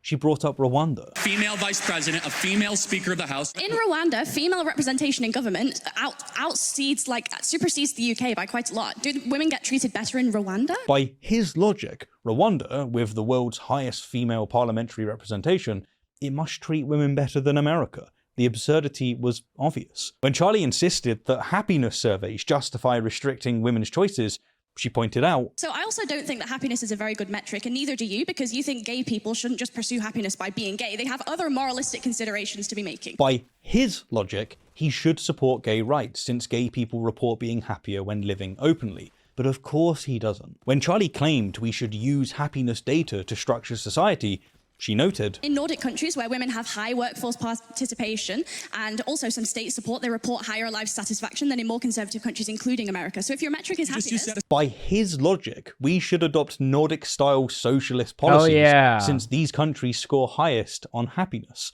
Not quite what he had in mind. Each time, she took Charlie's own reasoning and showed... But that's the thing, is that he might know these things, or he might not be, he genuinely might not think of them at the time, but he's banking on whoever he's talking to not being able to respond with that. He's just banking on them being very stupid. This is why he always goes after college students, because college students are usually, very politically driven and passionate, but also just like not really that smart or well informed. They got a lot of shit going on. They just graduated high school and they, focus on school and their own personal social lives. They don't have time to like dig into some books about politics and where it actually leads. Okay, good. So we agree. That, Absolutely, we actually have agree on agreement. many things. That we should shut off Muslim immigration to the UK, right? We totally agree. I think that all religious fundamentalism is bad, and if you take that logic, we should also not allow evangelical Christians into Well, okay, the UK either. hold on. So hold on a second. Hold on. It's intellectually devastating because it forces someone to either abandon their argument or embrace conclusions they hate. But here's what made Tilly's performance truly masterful. She did all this while maintaining grace and humor. She explained basic methodology to someone who should know better. Self-reported studies is a really flawed way to do psychology. It's the week before my university exams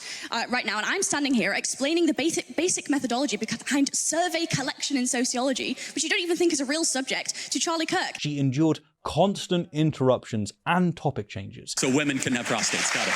Okay. She faced bad faith Nice. arguments and outright lies about statistics. All these feminists that basically said you're trapped in a home, go get a job, freeze your eggs, take birth control. And throughout all of it, she kept her composure and her wit, and demonstrated that if either of them would be better off back at home making a sandwich, it's Charlie. Though I'd bet he'd screw that up as well. You guys are easy. This Bro. debate wasn't just about women's roles or happiness metrics or any of the dozen topics that Charlie frantically cycled through. It was about what happens when someone who actually understands logic and argumentation faces someone who's only learned to perform for cameras. Tilly came to have an intellectual exchange. Charlie came with his talking points. And in the end, only one of them succeeded. It's a little bit of a one-liner. As always, thank you kindly God for the forbid. view. I really do appreciate it. Yeah, everyone go give it a like, go support the original creator. I need to do this right now because I need to prove that I know what I'm talking about. Egypt. Oh wait, hold on. Let me. I'll start again. We'll start again, even though I got that first one right. Okay, South Sudan. Oof. Ooh. South Sudan. Oh, it's Nigeria, Niger. South Sudan is. Oh my God, I'm goated. Senegal is this one. Egypt. Tanzania. Oh, fuck. I always forget this one. Oh my God, holy. This one's on an island. Namibia. Dude.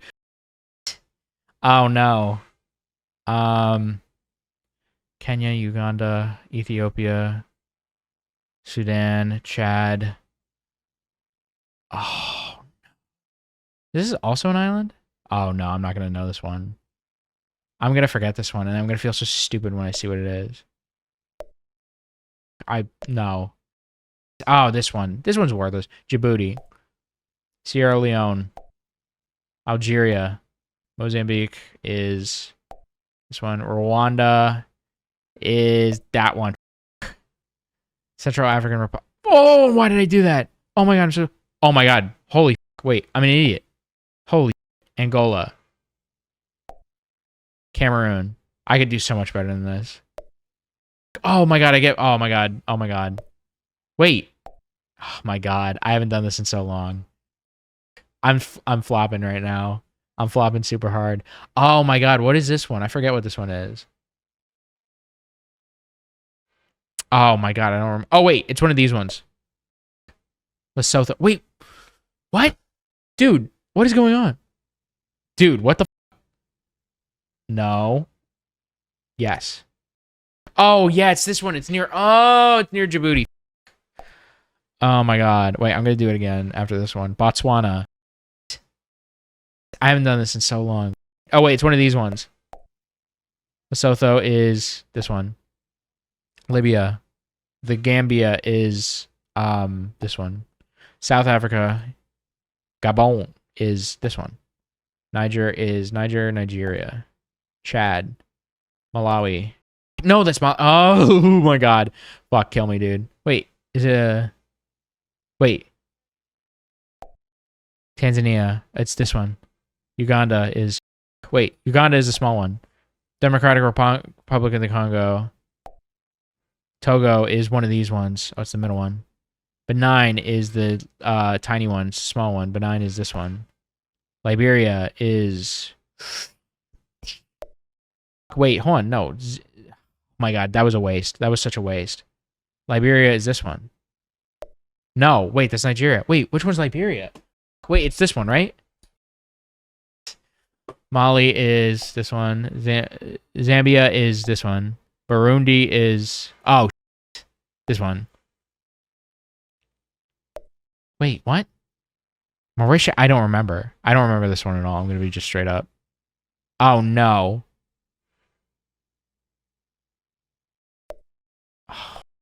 Oh, I got that one. Holy shit. Somalia is this one. Kenya is this one. Guinea is this one. No, that's Guinea-Bissau. Western Sahara. Guinea-Bissau. This one. Zimbabwe. Cape Verde is this one. Ethiopia is this one. Nigeria. Eswatini. This one. Ghana is the big one. No, it's this one. Burkina Faso is this one. I remember because this one's like super like random and weird, and this name is super random and weird. I'm like, what the f? Equatorial Guinea. Ivory Coast is the big one. Comoros is the island. Madagascar. Morocco.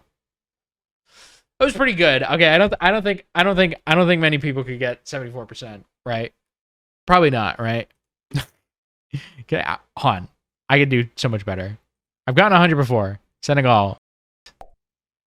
Ah. Rwanda is the top one.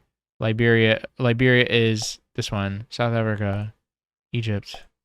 Gabon. Uganda is the... Uganda and Kenya. Kenya is richer than Uganda, which might not even be true, but that's just how I think of it. So I think of Uganda as smaller. Benin, Zambia. Zambia is bigger than Zimbabwe, which doesn't make any sense. That's how I determined it. Chad, this one. Angola.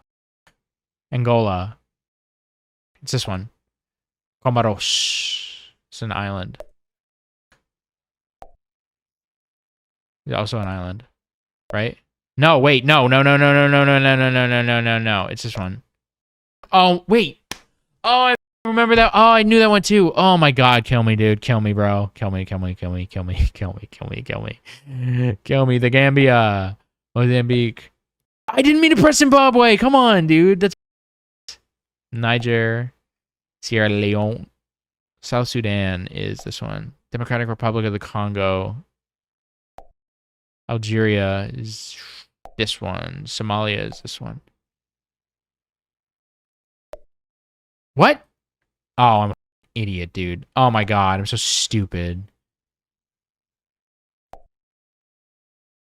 Ghana is this one. Equatorial Guinea. Ivory Coast. Kenya is this one. Morocco. Tanzania is... It's this one. Eritrea, I remember that one. Nigeria. Togo is this little one right here. Western Sahara. Ethiopia. Mali. Oh. No, I'm such an idiot. Tanzania. Oh, this is an island, right? No, that's Cape Verde. I should know. Oh. Wait. Holy. I'm retarded. Oh my God. I'm retarded. Holy. Zimbabwe. Lesotho. Cape Verde. Sudan. Eswatini. Djibouti. Nambia. Oh no. Botswana. Madagascar. Libya. Burundi. Malawi. Guinea-Bissau. Okay, that was much better. I'm a little rusty, okay? I bet you I could do Europe. Easy. I could do Europe so easy. Hold on. I could do Europe so easy. I could do it. I could 100% Europe. He gave me the one. The first one is the one that's the hardest to remember. Bosnia. Holy, I'm goated. Holy. I remember that one, dude. Holy. Oh my god, I'm cracked. France. Why, dude? What?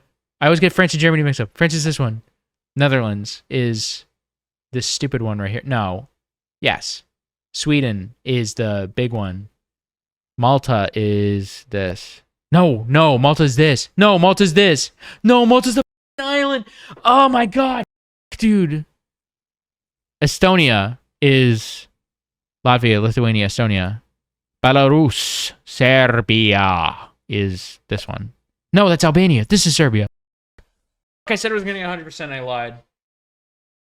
It's Lithuania is this one. Portugal, here. Albania. Moldova is this one. Slovenia. Slovenia is... No. Slovenia is this one. Vatican City. I always get these two mixed up. Cyprus. Belgium. This one. San Marino. Monaco is this one.